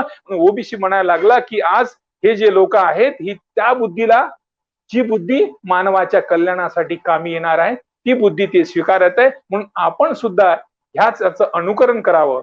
दुसरा यांचं तत्व आहे अतदीप भव. अतदीप भव म्हणजे स्वतःचा दिवा स्वतः. तुला तुझ्या जीवनात क्रांती करायची, तुझ्या जीवनात बदल घडवायचा आहे, तुला कोणता माणूस व्हायचा तू ठरव. तुला मोठा माणूस व्हायचं असेल तर तू मोठा होऊ शकतो. बाबासाहेबांनी म्हटले तुला काय व्हायचं ते सांग. बाबासाहेबांनी तुमच्यासाठी सर्व दरवाजे उघडलेली आहेत. काही याच्या कोणत्या देवळात मंदिरात जाऊ नको, देवळात जाऊन देवाला म्हणू नको देवा मला डॉक्टर बनव, देवा मला इंजिनियर बनव, देवा मला आय एस ऑफिसर बनव. नाही, तुला जर आय एस ऑफिसर बनायचं असेल तुझ्यासाठी ती शाळा उघडलेली आहे.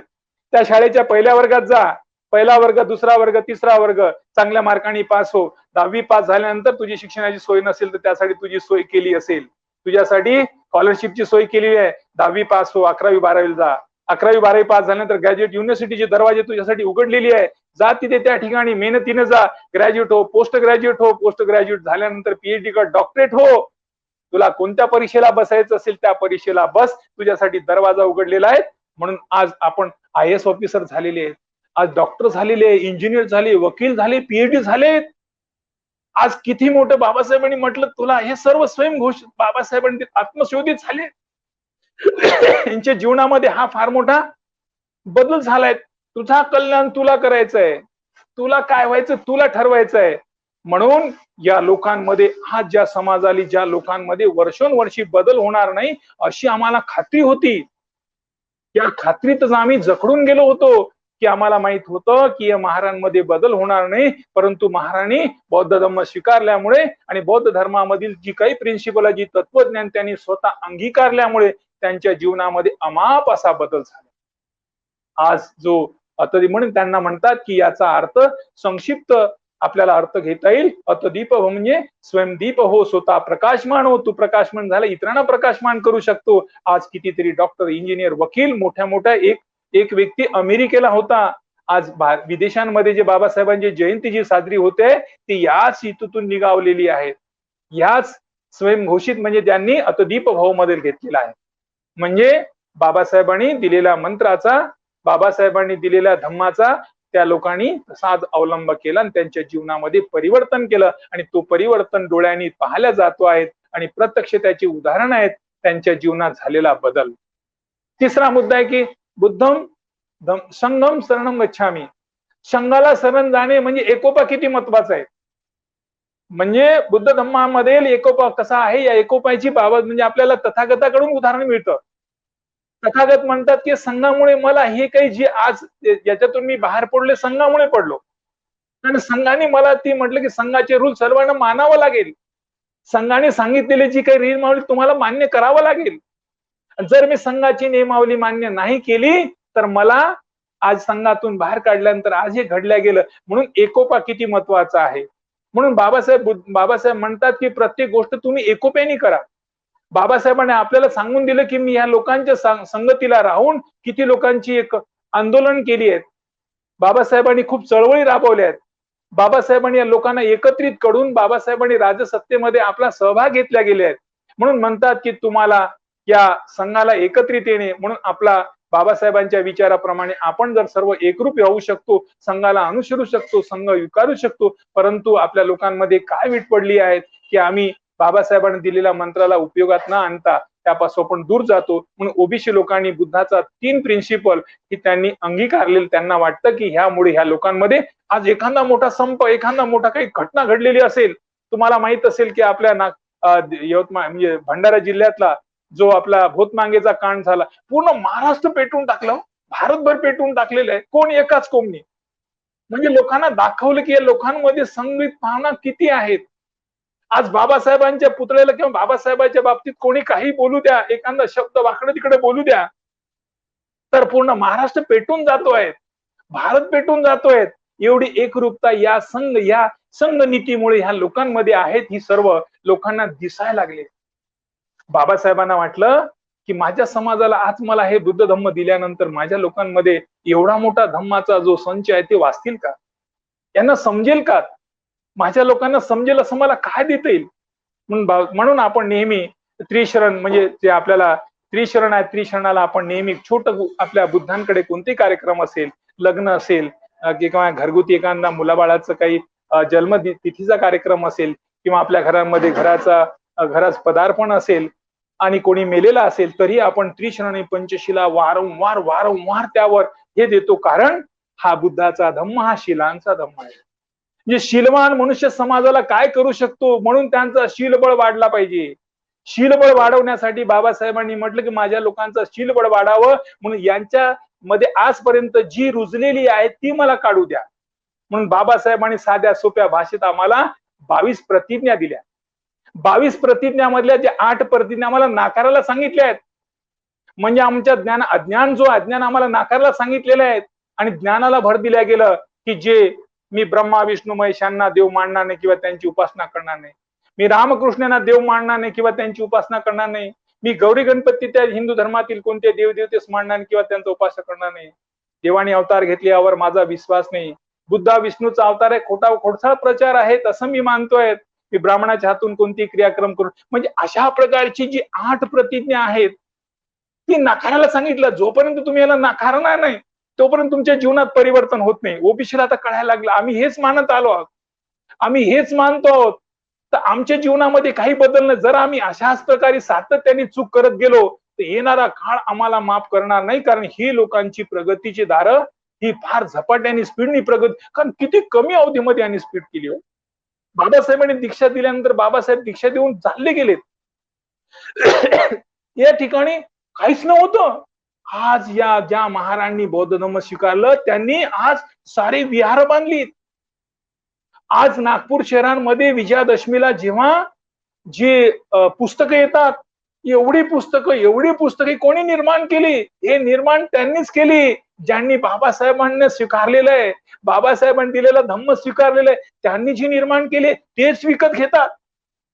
म्हणजे बघा, बाबासाहेब गेल्यानंतर इथे काहीच नव्हतं. बाबासाहेबांनी फक्त धम्म दिला. म्हणजे धम्म दिला म्हणजे तुम्हाला स्वतःला स्व अनुभूती दिली की तू जागृत हो, तुला तुझा कल्याण करायचा आहे आणि ती कल्याण करण्यासाठी तुला बुद्धांची ही होती. म्हणून आज प्रत्येक गावांमध्ये विहार आहेत. ही विहार या लोकांनी बांधलीत. आता बघा, त्याचबरोबर आज जी दीक्षाभूमीला येणारी पुस्तकं ह्या लोकांनी तयार केली. आता सांगा की ह्याच बरोबरीला जर आपण भारतीय संविधानाचा विचार केला तर जी एससी लोक आहेत त्या एससी मध्ये जेवढ्या कम्युनिटी येतात त्यामध्ये काही महाराष्ट्रामध्ये 59 जाती आहे. 59 जात सोडल्यापैकी 58 जातीमध्ये मांग आहेत, चांभार आहेत, भोर आहेत, खाटीक आहेत, अशा कित्या जाती आहेत. यांच्या प्रगती कुठे आहेत? कुठे बघा, यांचं काही मांगाचं काही दिसते का? चांभाराचं कुठं काही दिसते का? हे पण आहेत ना. यांना भारतीय संविधानाने सुविधा दिली आहेत ना. एससी म्हणून असं सेपरेट काही दिलं नाही की महाराज लोकांनी यावं म्हणून. ते तर एससी म्हणून कोणी चालतं, जो एससीच्या शेड्यूल मध्ये येतो त्या शेड्यूल मध्ये हे लोक कुठे आहेत आणि हे लोक कुठे आहेत? कारण या लोकांनी स्वनिर्मितीवर तयार केलाय आज आदर्शाचा मॉडेल आहे समाजासमोर. कारण स्वबळावर त्यांनी तयार केली, एवढी मोठी दीक्षाभूमी इथे निर्माण केली आहे. आज प्रत्येक ठिकाणी मागणी करणारा हा एकमेव असा समाज आहे, कारण यामध्ये ती चेतना, ती जागृती ती निर्माण केली आहे. आज मांग कुठे आहेत? मांगाची तीच अवस्था आहे, कारण त्यांनी जात सोडली नाही. जात सोडल्याने त्याचबरोबर तो देव सोडला नाही, आणि कारण देव सोडल्यामुळे त्याचा येणारा पैसा खर्च तिथे खर्च होतो. म्हणून कवी म्हणतात, मांग मांग भाऊ मग मांगानं घेतलं सोंगण, मांग राहिला मागच्या मांग. दिवाळीला मांग, शिमग्याले मांग, फाटकं मांग, तुटकं मांग. मांगानं घेतलं सोंगण, मांग राहिला मागच्या मांग. मांग हा मांगच राहणार आहे, कारण त्यांनी सोंग घेतलाय. त्याला वाटतं देव माझा भला करल, कर्म माझा भला करल. अरे देव तुझा कुठे भला करण हे महाराणी दाखवून दिलं ना. कारण महाराणी आज त्यांनी बौद्ध धम्म स्वीकारल्यामध्ये त्यांच्या बुद्धीचा विकास झाला आणि तू त्या देवाला पकडून असल्यामुळे तिथेच आहेत. त्यामुळे तुझे किती हाल आहेत. आज ज्या गोष्टीकडे आपण त्या दृष्टीने पाहतो की त्यामध्ये बदल झाला हा सर्व लोकांना सहज दृष्टीत दिसतोय. म्हणून आज मी भटक्या तांड्यातला समाजातला जन्माला, मला एमएससी होईपर्यंत बाबासाहेब माहीतच नव्हतं. मी एमएससी झाल्यानंतर मला माहिती की माझ्या शिक्षणाची सोय कोणी केल्या गेली. जेव्हा मी एमएससी झाल्यानंतर बामशेरच्या कार्यक्रमाला गेल्यानंतर तिथे मी ऐकल्यानंतर तेव्हा मला जाणवलं की नाही, माझ्या कल्याणाचा मार्ग हे बाबासाहेबच आहेत. कोणते देवधर्म बकरे बली काटल्यानंतर आमचा कोणताही भला झाला नाही. आज आमच्या जीवनामध्ये जो परिवर्तन झाला आहे तो बाबासाहेबांच्याच मुळे झाला आहे. कारण बाबासाहेबांनी माझी शिक्षणाची सोय केली नसती, माझ्यासाठी स्कॉलरशिपची व्यवस्था केली नसती तर मी एमएससी झालो नसतो, एमएससी होऊन चाललो नसतं, माझ्या नोकरीची व्यवस्था केली. हा भटक्या तुटक्याचा येईल, यासाठी राखीव जागा ठेव. राखीव जागा ठेवली आणि आज मला सुटा बुटात बनवलं. ही सर्व मेहरबानी बाबासाहेबांची. हे मला जाणीव झालं, मला कळलं गेलं. कारण मी वाचन केलं, चिंतन केलं. कारण यापूर्वी तर माझे बाप होता, माझा भाऊ होता. का माझ्या बापाला कोणी रोखलं नव्हतं? का तो गेला नाही पुढे? कारण ती संधी निर्माण करून नाही दिली. ती संधी बाबासाहेबासारख्या महामानवाने निर्माण करून दिली. त्या संधीचं सोनं करण्यासाठी आम्हाला ते हे केल्या गेलं. म्हणून मी बाबासाहेबांच्या जाणीवेतून मला ही बाबासाहेब माहीत झाल्यानंतर, माझ्या डोक्यात ही प्रकाशमय झाल्यानंतर वाटलं की नाही, या वाटेने आपण गेलं पाहिजे. म्हणून 2 ऑक्टोबर 2006 मध्ये मी स्वतः बौद्ध धम्माची दीक्षा घेतली. आणि बौद्ध धम्माचे कसं असतं, कोणत्या एखाद्या व्यक्तीला कोणती गोष्टीचं ट्रेनिंग करावं लागतं. आणि ट्रेनिंग केल्यानंतर तो त्याचा परफेक्ट तो ट्रेनर असतो. एखादा ड्रायव्हर असेल तर ड्रायव्हरची ट्रेनिंग करावं लागेल, पोलीस असेल पोलीसची ट्रेनिंग करावं लागेल, एखादा मिलिटरी मॅन मिलिटरीची ट्रेनिंग करावं लागेल. दुरून मी पोलीस पोलीस म्हणून चालत नाही, मी डॉक्टर डॉक्टर म्हणून चालत नाही. त्याच्यात तुम्हाला ती ट्रेनिंग करावं लागतं, ते प्रशिक्षण घ्यावं लागतं आणि ती शिक्षित झाल्यानंतर त्याविषयी तुम्हाला बोलावं. माझे किती बांधव सांगतात की बौद्ध धम्म घेण्याची, अरे का नाही? बाबासाहेबासारखे महामानवानी दीक्षा घेतली कारण ते तर जगाचे विद्वान होते, त्यांना तर सर्व कळत होतं. त्यांनी असं का केलं? कारण त्यांना माहित आहे की जोपर्यंत आपण स्वीकारणे आणि अंगीकारणे याचा फरक आहे. मी त्याची बायको, मी त्याची बायको, ही माझी बायको, ही माझी बायको म्हणून बायको नाही होत. बायको होण्यासाठी ते लग्न करावं लागतं रीतसर, आणि त्याला त्या गळ्यांमध्ये जे काही कायदेशीर ते टाकावं लागतं. त्यानंतर ती आपली दोघांची संगणी जीवन साथी निर्माण होतं. तसं तुम्हाला स्वतःला दीक्षित व्हावं लागतं. दीक्षित होणे म्हणजे स्वतः त्यात जाणे, स्वतः त्यात पडणे आणि स्वतः त्याची जाणीव होणे. त्या जाणीवेतून मग तुम्हाला सांगता येते खरं काय आहे, खोटं काय आहे. कारण तुम्हाला प्रत्यक्ष जीवन जगायचं असते. आणि मग का म्हटलं जातं आपल्याला, बुद्ध धम्म स्वीकारल्यानंतर त्रिरत्नाला तुम्हाला वंदन करायचंय, त्रिरत्नाचं तुम्हाला अनुसरण करायचंय. आणि त्रिरत्न अनुसरण केल्यानंतर तुम्हाला पंचशील दिलेलं आहे. हे पंचशील जगाच्या पाठीशी सर्व महामानवाला उपयोगी आहेत. हे पंचशील फक्त काही एखाद्या बाबासाहेबांनी बुद्ध धम्म दीक्षित असेल त्यांच्या पुरतं नाही, या जगाच्या पाठीशी सर्व लोकांचे उपयोगी आहेत. काय आहेत? पानाती पाता वेरमणी शिका पदम समाधी. आणि काय होतं, मी हिंसा करणार नाही, मी कोणाला हिंसा करणार नाही. म्हणजे काया वाचा मनाने, बुद्ध काम ते काया वाचा मनाने तुम्हाला हिंसेचं आहे काय? तुम्ही शरीर कायेने हिंसा केली पाहिजे नाही, बरोबर आहे, तुम्ही कायेने सुद्धा हिंसा करू शकत नाही. कारण एखाद्याचा बकरीचं पिल्लू असेल, कोंबडीचं पिल्लू असेल, आणि त्याला तुम्हाला मारण्याचा काय अधिकार? कारण जेव्हा तुम्ही त्याला जन्म घालू शकत नाही, सुखदुःखात त्याच्यात तुम्ही येऊ शकत नाही, त्यामुळे त्या जीव घेण्याचा तुम्हाला काय अधिकार आहे? समजा तो बिमार असेल आणि त्या बिमाराचा आहार तुम्ही घेत असाल तर जैसा खाना वैसा वाणी, तसं तुमच्या आरोग्यावर त्याचा परिणाम होईल. परंतु काय झालं, तुम्ही पानाती पाता वेरमणी शिका पदम समाधी आणि हे केल्यामुळे तुम्ही तर तुमचा जीव, तुम्ही त्याचा जीव वाचवला. त्याचा जीव वाचवल्यामुळे त्याचं कल्याण झालं आणि तुम्ही तो जीव न घेतल्यामुळे तुम्ही हिंसक झाले नाही. म्हणजे बघा, बुद्धांचा धम्म किती कल्याणी आहे. तू हिंसा न केल्यामुळे तू हिंसक झाला नाही, त्याचा जीव न घेतल्यामुळे त्याचा जीव गेला नाही. म्हणजे मला समजा एखाद्या, मी आता तेजवील कडे पाहुणा म्हणून आलो आणि तेजवीलला सांगितलं की मला बनवू दे काहीतरी, कोंबडी बनव. म्हणजे ते कोंबडीला मारण्यासाठी मी कारणीभूत आहे. कारण बुद्ध म्हणतात त्याला कारणीभूत कोण? तुम्ही आहात. मग तुम्ही कारणीभूत ठरू नका. कारण त्यांचा जीव सुद्धा, त्याला सुद्धा वाचवलं, त्याचं कल्याण झालं, माझं कल्याण झालं. म्हणजे बुद्धाचा धम्म किती कल्याणी आहे, म्हणजे स्वकल्याणी आणि परम कल्याणी, दुसऱ्याचा सुद्धा कल्याण करणारा विचार. वाणीतून सुद्धा कोणाचा होऊ नये, तुमच्या मनात सुद्धा दुरित भाव येऊ नयेत. आणि जर समजा तुम्ही त्याचा, म्हणून बुद्धाने सांगितले हे मार्ग तुला दिले बाबा, याचं तू पालन करशील, तुझ्या जीवनात कल्याण आहे. तू नाही करशील तर तुला मिळेल. एखाद्या शिक्षकाने एखादा 5 प्रश्न विचारलेत, प्रत्येक प्रश्नाला 20-20 मार्क दिलेत आणि सांगितलं बाबा हे 5 प्रश्न तुम्हाला सोडवायचे आहेत. एक प्रश्न सोडवला तर 20 मार्क मिळतील, 2 प्रश्न 40 मार्क शिरतील. तसंच आहे बुद्ध धम्माचं.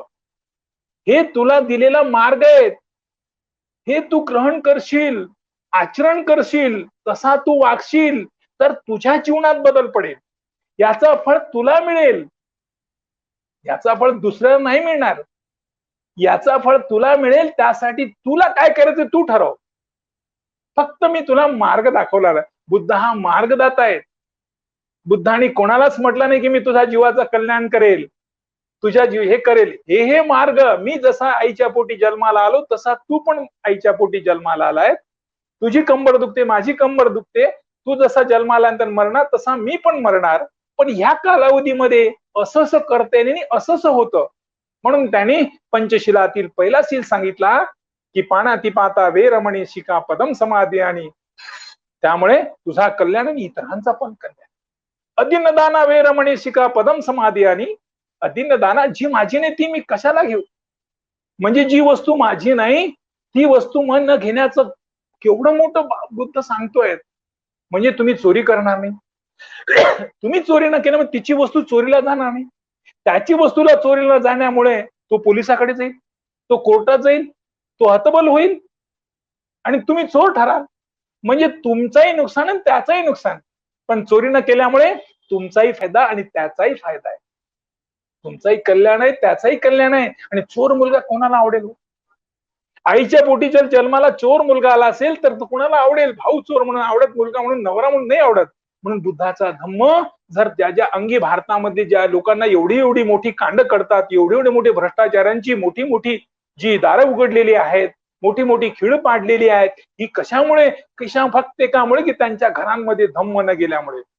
धम्म त्यांच्या घरामध्ये न गेल्यामुळे एवढं मोठं भारताचं वाटोळ होण्याचं कारण, जी मानसिकता, कारण त्या धर्म व्यवस्थेने सांगितलेलं आहे. कारण त्यांचा जे गुरु आहे रामकृष्ण, मी म्हणतो रामकृष्ण यांना देव म्हणत, त्यांची कारण रामकृष्ण हा चोरी करतोय आणि देव जर चोरी करणारा असेल, देव चोरी करतोय तर तो आमचा आदर्श आहे, आम्ही केलं तर काय फरक पडेल. तो जर किती बायांना आंघोळ करत असताना कपडे नेत असेल, ती उघडी नागडी ठेवत असेल तर आम्हाला काय फरक पडेल, कारण आमचा देव तसा करतो.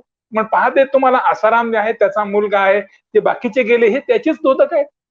कारण तुमचा आदर्श कसा आहे. बुद्ध म्हणतो तुम्ही कोणाच्या सानिध्यात राहता त्याचा प्रभाव तुमच्यावर पडतोय, याचाच प्रभाव पडतोय. म्हणून आज आमच्या घरांमध्ये जर आम्हाला बुद्ध जीवन जगायचं असेल, बुद्ध जीवन मार्ग अनुसरायचं असेल, तर आमच्या मुलांना दररोज सकाळ सायंकाळ सांगावं लागेल की बाबा रे, अदिनदाना वेरमणी शिका पदम समाधी. आणि ही वस्तू चोरी करू नको, कोणाची वस्तू तुझ्या मेहनतीची नसेल तर तू घेऊ नको. म्हणजे स्वकष्टाने घे. कारण आमची श्रमण संस्कृती आहे, ब्राह्मण संस्कृती नाहीये, ती फुकट खाणारी नाहीये. आमची श्रमण संस्कृती आहे, मेहनतीनं खाणे, मेहनतीनं करणे. आणि त्यानंतर तिसरी आमची जी आहे, म्हणजे जी आपल्या पंचशिलातील तिसरा जो शील आहे तो म्हणते कामी सुमिच्छाचारा वेरमणी शिकापद. तुमच्यासाठी काम वाचता येण्यासाठी तुम्हाला कायदेशीर अधिकाऱ्याने एक पत्नी करायला दिलेली आहे. पण एवढं असूनही जर तुमची वासना जर तशी जात असेल, तुम्ही एखाद्या आहे बहिणीची जर इज्जत लुटत असाल तर तिचा शीलभंग होईल. तुम्ही भ्रष्ट व्हाल, तुम्ही शील व्हाल. म्हणजे तुम्ही ती भावना तुमच्या डोक्यात आल्यामुळे त्या मुलीचं शीलभंग झाला आणि त्या बहिणीचा शीलभंग झाला नाही, म्हणून निर्भया प्रकरण घडलं नसतं. या भारतामध्ये जर वैदिक आई, जर ती आई जर बुद्ध आई असती, त्या कुटुंबांमध्ये जर बुद्ध आई असती तर तो निर्भया प्रकरण घडलं नसतं. पण प्रत्येक घरांमध्ये बुद्ध आई हवी आहे, प्रत्येक घरांमध्ये बुद्ध बहीण हवी आहे, बुद्ध पत्नी हवी आहे. ज्या घरांमध्ये बुद्ध पत्नी असेल, बुद्ध आई असेल, बुद्ध बहीण असेल, तर असं प्रकरण नाही होणार. कारण काय झालं की बुद्ध आई नसल्यामुळे, कारण बुद्ध आईने ते संस्कार दिलं असतं, बेटा कामी सुमिच्छाचारा वेरमणी शिका पदम समाधी. मी व्यभिचार करणार नाही, व्यभिचारांची डोजीच तुला पाडणार नाही. जर तुम्ही ते कराल तर तुम्हाला ते कायदेशीर गुन्ह्यामध्ये दाखल होईल आणि तुम्हाला ती सजा भोगावं लागेल. कारण पंचशिलाला हे कायदेशीर बंधनात टाकलेलं आहे. पहिला हिंसा केलं 302 कलम लागते, नंतर 284 लागते चोरी केल्यानंतर, त्यानंतर हे 300 हे म्हणजे आलं आपल्या बलात्कारांच्या कौल आल्या, त्यामध्ये ते केसेस आल्या 354 आल्या त्याच्यामध्ये, त्यानंतर मध्ये मुसावादा वेरमणी शिका पदम समाधी. म्हणजे खोटं बोलू नये. या खोट्या बोलण्याने किती मोठा नुकसान होतो. एकदा काय झालं, तथागत भगवान बुद्ध असे चालले होते, जाता जाता त्यांच्या मित्रांनी त्यांना त्यांच्या वडिलांच्या घरी नेल्या गेलं. आणि वडिलांच्या घरी ते गेल्यानंतर त्यांच्या घरी ते आल्याचं यशोधरेला फार खूप आनंद झाला की तथागत बुद्ध घरी आले आहेत. तथागत बुद्धाला तिला काय करावं काही सुचेना. ती आपल्या बाळांना शोधते, राहुलला, आणि राहुलला शोधल्यानंतर राहुलला ती बोलवते आणि सांगते की राहुल, हे तुझे बाबा आहेत, हे तुझे बाबा आहेत. आणि ते म्हणतात की हे राहुल आहेत, ह्या राहुलाला तुम्ही काही मार्गदर्शन करा. त्यावेळेस तथागत म्हणतात, राहुल, जीवनात एक गोष्ट लक्षात ठेवशील, खोटा नको बोल. म्हणजे एक खोट्यासाठी 10 खोटे बोलावं लागतात.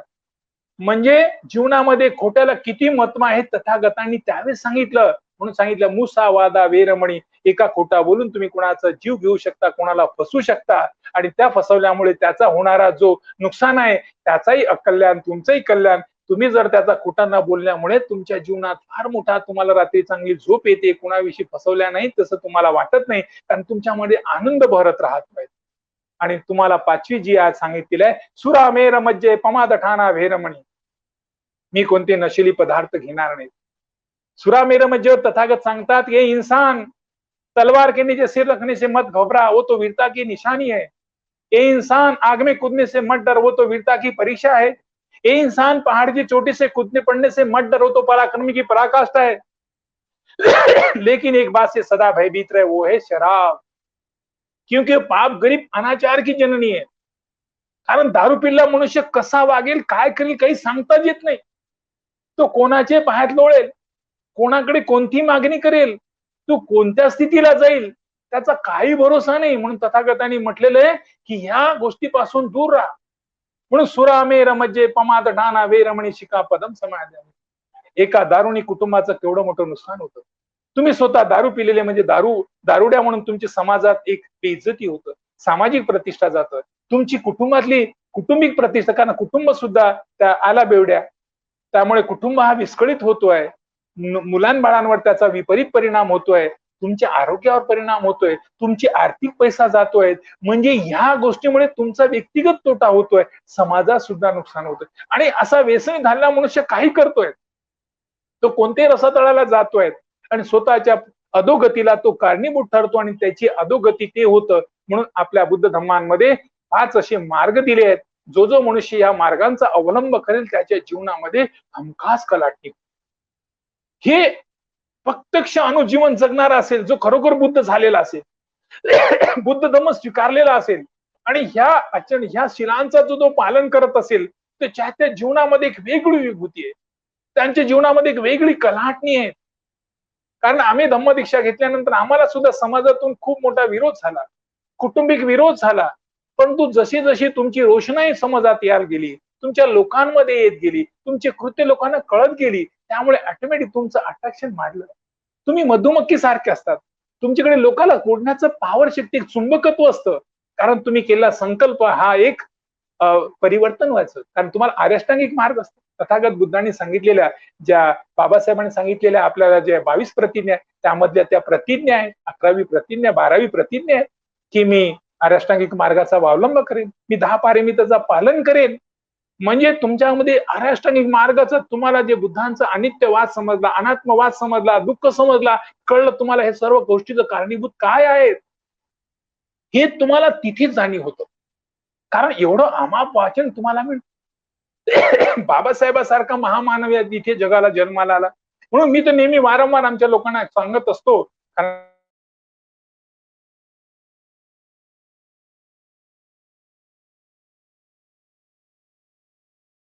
योग आलाय, त्यांचं कधीच नुकसान झालं नाही. जे लोक बाबासाहेबाला मानतात, बुद्धाला मानतात, त्या लोकांची प्रगती झाली, अधोगती झालीच नाही. एकही असा मनुष्य नाही की जो बाबासाहेबाला मानतो आणि तो खड्ड्यात गेला.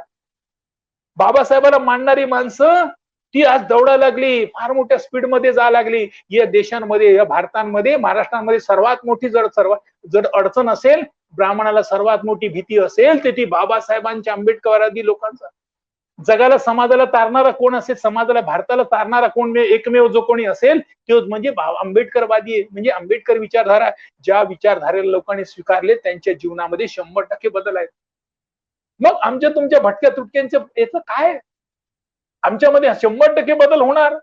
कारण मी सांगतो की माझ्यासारख्या भटक्या तुटक्या माणसाला जेन्यू मध्ये स्पीच करायला बोलवतात. जेन्यू सारख्या एवढ्या मोठ्या युनिव्हर्सिटीमध्ये मला त्या ठिकाणी बोलवण्यात आलं.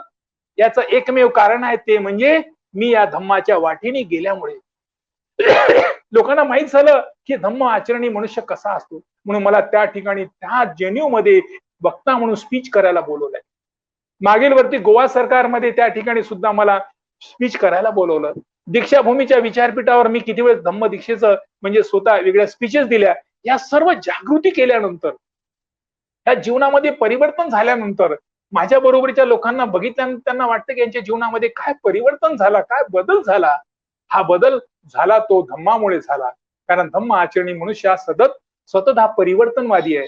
स्वतःच्या बदलाच्या दिशेने जातोय. तो करत असताना स्वतःचा कल्याण, इतराचा कल्याण सातत्याने साधत असतोय. तो कल्याणी मार्ग त्यांनी त्या ठिकाणी निवडलेला आहे. असा कल्याणी मार्ग बघितल्यानंतर आमच्या बरोबरीचे जे भटके आहेत, तुटके आहेत, आदिवासी आहेत, ओबीसी आहेत, त्या सर्वांना जाणीव झाली.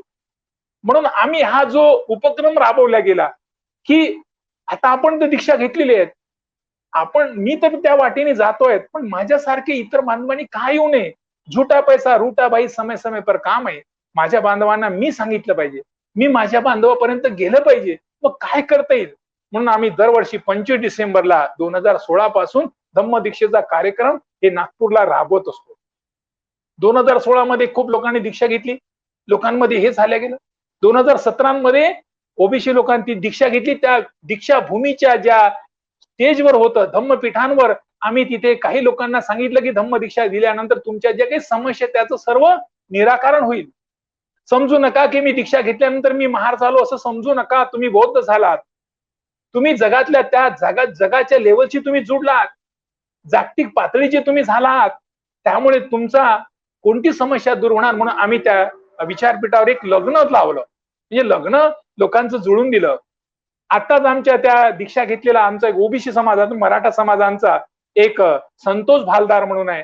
त्यांची मुलगी लग्नाची आहे. तो म्हणतो की सर मला धम्म आचरणी माणसालाच आपली मुलगी द्यायची आहे.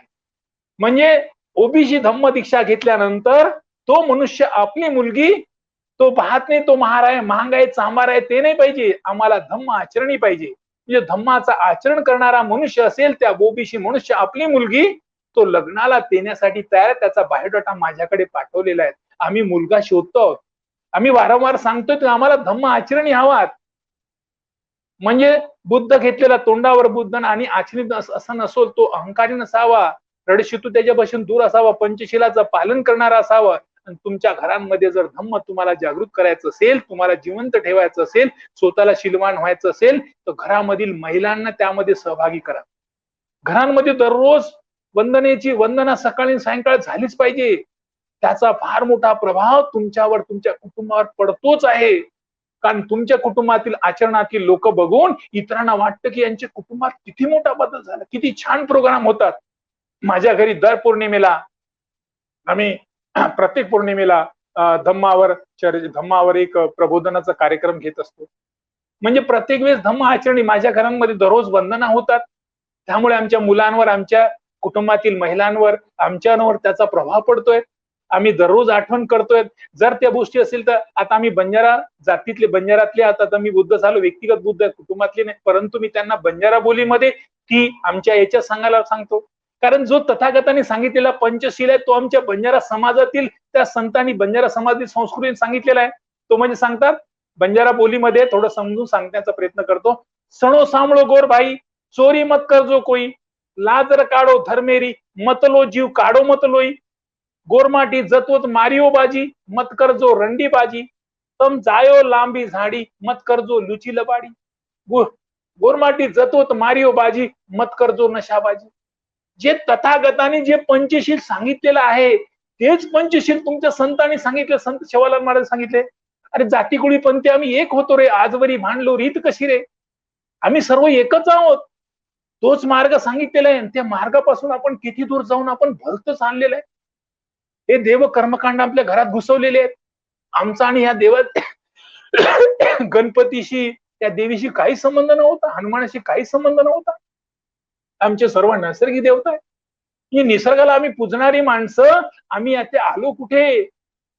आणि आम्ही ह्या धम्म दीक्षेचा कार्यक्रम आयोजित करत असल्यामुळे लोकांमध्ये एक नवीन जागृती निर्माण झाली. परंतु बंजारा समाजांमध्ये ह्या लोकांना रोखण्यासाठी एक नवीन धर्म निर्माण केला, तो म्हणजे गोर धर्म, बंजारा धर्म. आणि त्या धर्माला नाव दिलं, तो हिंदू संस्कृतीचे मूळ धर्म आहेत म्हणजे तो बंजारा धर्म आहेत, अशा प्रकारची दिल्या गेली. म्हणजे लोकांना कसं रोखता जाईल.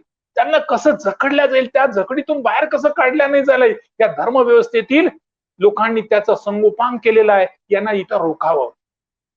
म्हणून आम्ही बुद्ध धम्म स्वीकारल्यानंतर बुद्धिस्ट माणसांनी सातत्याने प्रयत्नवादी असावं, सातत्य प्रयत्न करत असावं, प्रत्येकातून मार्ग काढणारा असावा. कारण मार्ग काढणे हे बुद्धाकडून, बाबासाहेबांकडून शिकावं. कारण कठीण परिस्थिती कठीण म्हणून बोलता चालता येणार नाही. म्हणून आम्ही आता ठरवलेलं आहे की आपण या ठिकाणी ज्या लोकांनी दीक्षा घेतली त्या लोकांचा एकत्र सातत्याने एकत्र येणे. आम्ही लोकांना दरवर्षी दर महिन्याला एक कार्यक्रम आयोजित करत असतो. आम्ही एक ओबीसी धम्म दीक्षेचा कॅलेंडर काढलेला आहे. त्यामध्ये प्रत्येक महिन्याला कार्यक्रम आपण आयोजित करतो. कारण लोकांचा तो दिवा, बुद्ध बाबासाहेब म्हणतात की तुम्ही जीवा ज्योत तेवत ठेवा, जागृतीची ज्योत तेवत ठेवा. ती जागृती ज्योत तेवटल्यानंतर ते तसं जसं आई दूध याच्यावर ठेवते चुलीवर, तर तो गरम तेवढं मेंटेन करतं टेम्परेचर. तशा प्रकारे तुम्हाला तुमच्या लोकांना मेंटेन करण्यासाठी ते सातत्याने, म्हणून आम्ही सातत्याने दर महिन्याला एक कार्यक्रम घेत असतो. आणि असे कार्य म्हणजे जानेवारी, फेब्रुवारी, मार्च, एप्रिल, मे सातत्य लोकांशी कॉन्टॅक्ट मध्ये, ओबीसी लोकांच्या जे धम्म दीक्षित झाले त्या लोकांचा जास्तीत जास्त लोकांमध्ये धम्म कसा जाईल, जास्तीत जास्त लोकांना कसा धम्म सांगता येईल. आणि असे करून सरते शेवटी आम्ही 25 डिसेंबरला धम्म दीक्षेचा कार्यक्रम आयोजित करतो. कारण लोकांना एक विचारपीठ मिळावं. कारण हे लोक जर निर्माण झाली तर पुढे आपल्याला कारवा निर्माण करता येईल.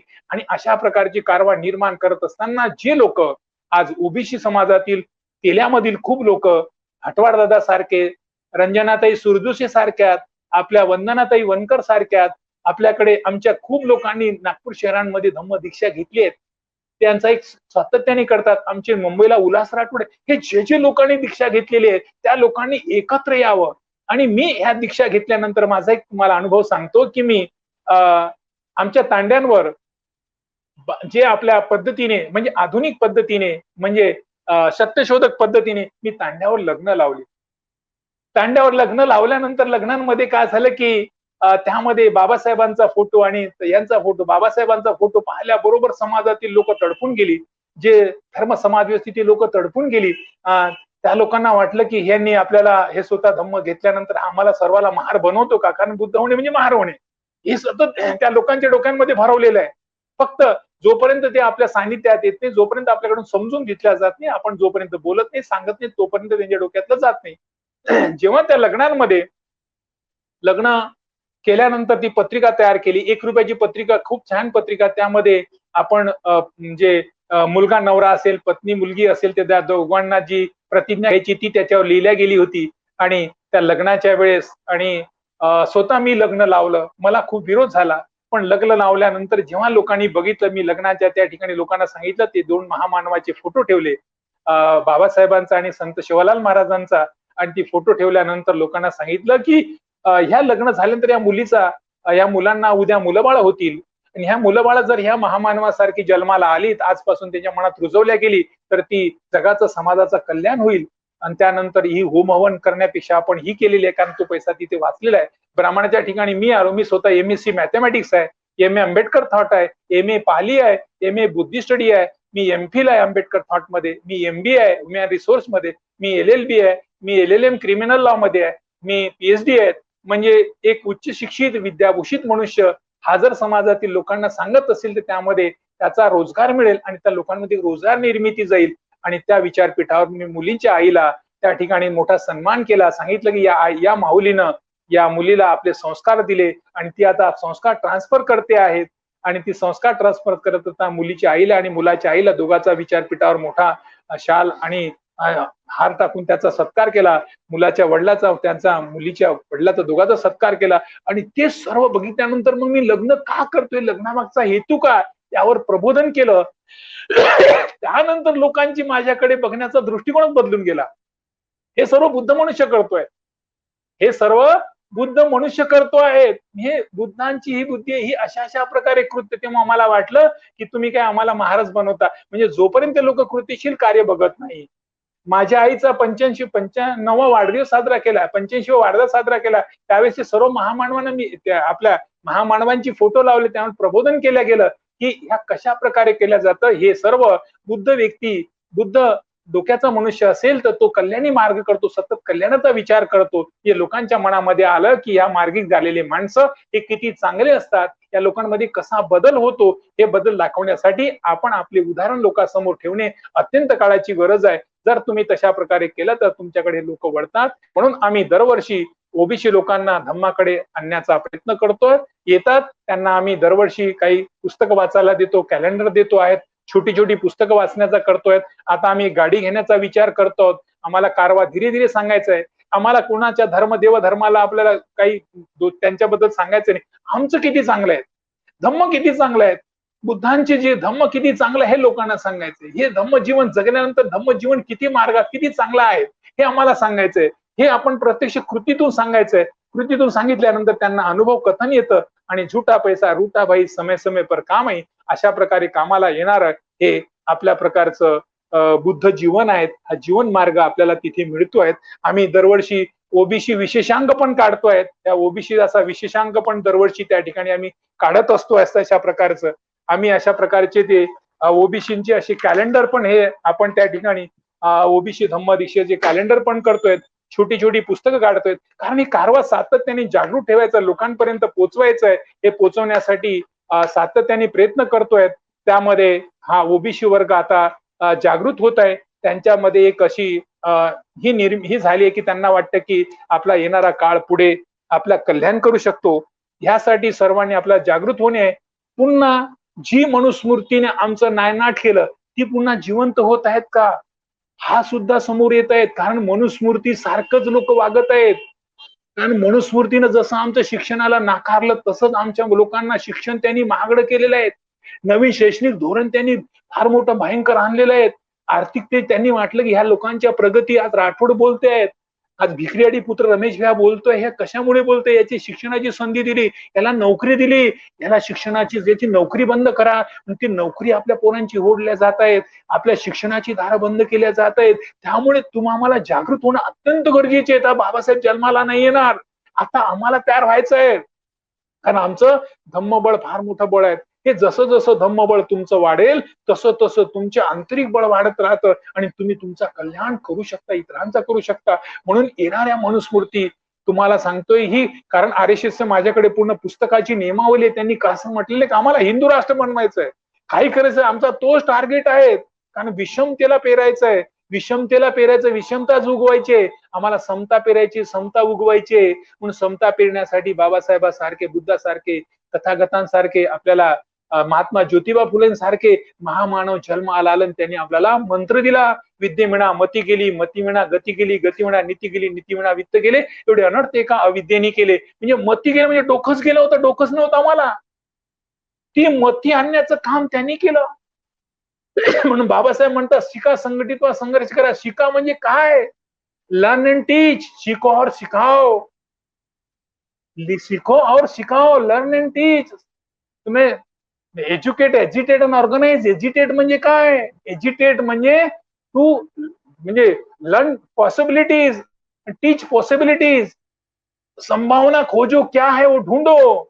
आणि नंतर काय म्हणतात, संघटित व्हा म्हणजे ऑर्गनाइज. ऑर्गनाइज म्हणजे का, टू लर्न क्रिएटिव्हिटी आणि टीच क्रिएटिव्हिटी. नवीन क्रिएशन करा, नवीन काहीतरी उत्पत्ती करा. हे करण्यासाठी बाबासाहेबांचं ते त्याच्यामधलं धोरण, शिका, संघटित, संघर्ष करा म्हणजे काय, शिका और शिकाओ. तुम्ही शिकले तुमच्या सारखेच तसे निर्माण करा. ही निर्माण करण्याची तुम्हाला ती त्यांचं म्हणणं आहे. बाबासाहेबांचं म्हणणं आहे शिका म्हणजे educate. Educate means to learn and to teach. तुम्ही शिका आणि शिकाव.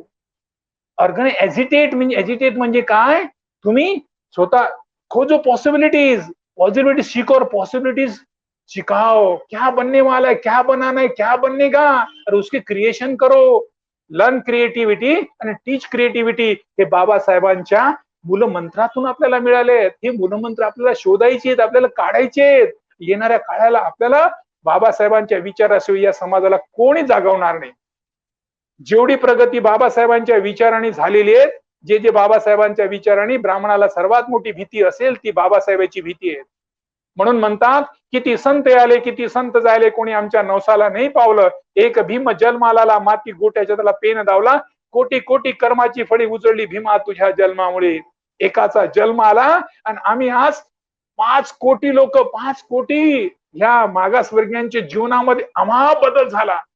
म्हणून तुम्ही आमच्या लोकांना हे सांगायचंय की आपल्या घरांमध्ये रोल मॉडेल आपला फक्त आणि फक्त बाबासाहेब असला पाहिजे.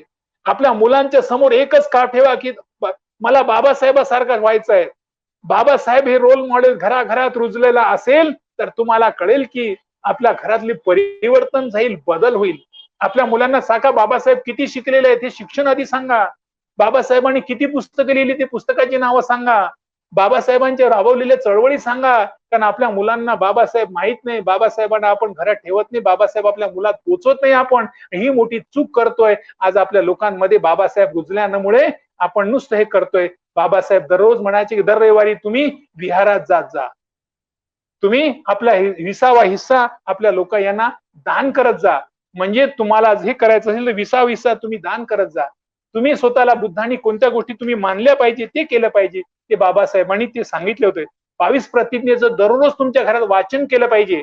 दररोज आपल्या मुलांना वाटलं पाहिजे 19 प्रतिज्ञा काय आहे, जे मनुष्य मात्राच्या उत्कर्षाला हानिकारक आहे त्या हिंदू धर्माचा मी त्याग करतो आणि बुद्ध धर्म स्वीकारतो. म्हणजे ज्यांनी माझ्या मानवाच्या उत्कर्षाला असमान नीच मांडणाऱ्या हिंदू धर्माचा मी त्याग कटकन कळलं पाहिजे. प्रज्ञाशील करुणा बुद्ध धर्माच्या 3 तत्वाची सांगड घालून मी माझे जीवन चालवेल. 21 माझा नवा जन्म होत आहे. म्हणजे मला कळलं पाहिजे की माझ्या मुलांना जाणीव झाली पाहिजे की हे 22 प्रतिज्ञा बाबासाहेबांनी साध्या सोप्या भाषेत मला दिलेला आहे आणि साध्या सोप्यात आपल्याला बुद्धांनी त्यांचा धम्म हा ग्रंथ दिलाय. बुद्धांनी त्यांचा धम्म ग्रंथ जशा प्रकारे मुस्लिमांमध्ये ते बायबल कुराण वाचतात, याच्यामध्ये ख्रिश्चन मध्ये बायबल वाचतात, तशा प्रकारे आपल्या घरात आपण दररोज 1 पेज 2 पेजेस बुद्धांनी त्यांचा धम्माचं वाचन करावं. हे माझ्या घरात मी करायला लावतो. माझ्या मुलांमध्ये कुटुंबांमध्ये फरक पडलेला आहे याची आम्हाला, कारण आमची मुलं बोलकी झाली आहेत, आम्ही बोलके झालो आहोत, घराचं वातावरण बदललेलं आहे. म्हणून बुद्ध माणसांनी काय केलं पाहिजे की बुद्ध माणसांनी त्रिशरण पंचशिलेचं पालन आणि जास्तीत जास्त पंचशिलेचं पालन करण्यासाठी कटिबद्धता करायची. कोण काय करतो त्याला नाही, मी बुद्ध आहेत, माझी जबाबदारी आहे, मी पालन केलं पाहिजे.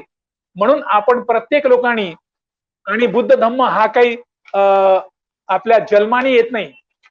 बुद्ध धम्म हा जन्माने येत नाही, तो स्वीकारावा लागतो. म्हणून प्रत्येक कुटुंबातील लोकांनी आपल्या मुलांना, आपल्या मुलींना वर्षातून 1 वेळा त्याला बुद्ध धम्माची दीक्षा द्यायची आणि त्याला म्हणायचं की बाबा रे, तू आज त्रिशरण पंचशील ग्रहण केलेला आहे, तू बुद्ध झालाय आणि बुद्ध मनुष्य हा कसा असतो त्याला वारंवार सांगायचं. मुलीला पण सांगायचं, वाटलंच तर मुलाला एक श्रामणेर शिबिर करायला लावायचं, मुलीला सुद्धा श्रामणेर शिबिर करायचं. हे जीवन जेव्हा ते जगतील तेव्हा त्यांना कळेल की बुद्ध जीवन काय असतं. कारण विदेशातली जी जपान मधली मंडळी आपल्या मुलांना पहिले धम्म जीवन जगण्याचं ते शिक्षण दिलं जातं, तसं आपण आपल्या मुलांना, कारण आपण बुद्ध झालो आहोत त्यामुळे आपल्याला ती शिकण्याची आपली गरज आहे. आपण शिकलो पाहिजे, आपले मुलं तसे तयार झाले पाहिजे. आज कोर्टांमध्ये मी वकील म्हणून काही वेळेस कोर्टात जातो तर आपल्याच मुली तिथे दिसतात, आपलेच मुलं तिथे दिसतात. का दिसतात? कारण यांच्या पर्यंत धम्म आपण तिथे पोहोचवला नाही, आपल्या घरापर्यंत नुसतं शिक्षण घेतलेलं आहे. म्हणजे म्हणता येतं की अंशतःच या महार लोकांनी बौद्ध धम्म स्वीकारलेला आहे, ते अंशतःच बुद्ध झालेले आहेत. ते जर पूर्णतः बुद्ध झाले असते तर आज समाजात फार मोठा बदल झाला असता असंही दिसायला लागतं. म्हणून आपल्याला लोकांमध्ये रोल मॉडेल ठेवायचं आहे की आपण बाबासाहेबांचा जो अष्टशील उपसताचं आपण पालन केलंच पाहिजे. आम्ही बुद्ध माणसं आहोत. जेवढं तुम्ही अष्टशिलाचं पालन कराल, दशशिलाचं पालन कराल, तसं तुमचं धम्मबळ वाढतंय आणि धम्मबळ तुमचं वाढत गेलं, तुम्ही इतरांपेक्षा वेगळे दिसता. रात्रीला चांगली झोप येते, आरोग्य तुमचा चांगला राहतो, तुमच्या शरीरावर परिणाम होत नाही, तुमच्या मानसिकतेवर परिणाम होत नाही, तुमचा आर्थिक खर्च होत नाही. कारण तुमचे आरोग्य ठीक असेल, मानसिक बळ ठीक असेल, तुम्ही बिमार पडत नाही, तुमच्यावर येणार अडचणी येत नाही. हे सर्व तुमचे अष्टशील उपोषण म्हणजे आपल्याला ज्या दर पौर्णिमा म्हणता, अमावस्या असेल, 2 अष्टमी येतात, त्यावेळेस आपण बुद्ध माणसाने ते पालन करायला पाहिजे. घरात अष्टशिलाचं उपसताचं पालन करावं, घरात ते आचरण आलं पाहिजे, कारण आपण बुद्ध आहोत. कारण इतरांना वाटलं पाहिजे मी बुद्धाच्या घरी गेलो आहोत, तेव्हा त्यांनी उदाहरण दिलं पाहिजे, जा त्या राठोडच्या घरी बघ ते कसं आहे, जा त्या बुद्धांच्या घरी असं म्हटलं पाहिजे, जा त्याच्या घरी, कारण आपल्या घर त्याच्यासाठी आदर्श असलं पाहिजे. त्यांनी वारंवार आपलं उदाहरण दिलं पाहिजे, कारण बोलताना, वागताना, बसताना, उठताना आपल्याकडे एक आदर्श, एक चांगल्या प्रकारचं व्ह्यू त्यांच्यापर्यंत गेला पाहिजे. कारण बुद्ध माणसाने ते काम केलं पाहिजे, कारण आपण बुद्धामुळे बुद्धीचा विकास करणारे आहोत. बाबा 14 एप्रिलला आता आमच्या लोकांना आम्हाला बुद्ध धम्माचा प्रचार प्रसार व्हावं, धम्म लोकांपर्यंत गेला पाहिजे असं वाटत असेल तर आम्ही काय केलं पाहिजे की आम्ही जे लोक आमचे जे ओबीसी लोक ओळखीचे आहेत, प्रत्येकांचा कोणी तेली असेल, माळी असेल, कुंडी असेल, त्या व्यक्तीला जेव्हा आपल्या घरी बाबासाहेबांची जयंती असेल किंवा महापरिनिर्वाण दिन असेल किंवा बुद्ध जयंती असेल, त्यावेळेस त्यांना आपल्या घरी जेवायला बोलवा. एक चांगल्या प्रकारे त्यांना जेवण द्या. जेवण दिल्यानंतर त्यांचा एक चांगल्या प्रकारचे सन्मान करा. एक चांगलं पुस्तक त्यांना द्या. आणि बुद्ध माणूस ही पुस्तक भेट देणारा माणूस, बुद्ध माणूस म्हणजे पुस्तकाची भेट देतो. कारण बाबासाहेबांकडून आम्ही शिकलो, आमचं सर्वात प्रिय असेल पुस्तक असेल, पुस्तकाची भेट त्यांना द्यायची. तो मेसेज घेईल आणि त्यांना सांगेल की दादा हे वाचल्यानंतर आम्हाला कळलं. म्हणजे त्यांना कळेल की त्या बुद्धांच्या घरी जा, काय त्यांचे काय प्रकारचे पाहुणचार केला जातं आणि काय प्रकारचा आम्हाला एक अशा प्रकारचा संदेश दिला जातो. कारण अशा प्रकारचं जर आपण सातत्याने ह्या ओबीसी लोकांना जर आपल्या घरी आपण बोलत गेलो, कारण आपण कोण आहोत, कारण त्यांनी बघितलेलं आहे. पूर्वी त्यांना माहित आहे की यांच्या घरी खायला, राहायला, बसायला, उठायला नव्हते. आज यांच्या जीवनात किती मोठा प्रत्यक्ष बदल झाला तो डोळ्यांनी पाहिल. कारण मनुष्य 3 प्रकारे ज्ञान आकलन करतो. नयन, श्रवण, वाचन. काही डोळ्याने पाहून तो संकलित करतोय, काही कानाने ऐकून संकलित करतोय, काही वाचनाने संकलित करतोय. तो आपल्या घरी गेल्यानंतर प्रत्यक्ष कृतीने आपल्या घरातलं वातावरण तो बघेल आणि इतरांना सांगेल की तुम्ही त्याच्या घरी जा.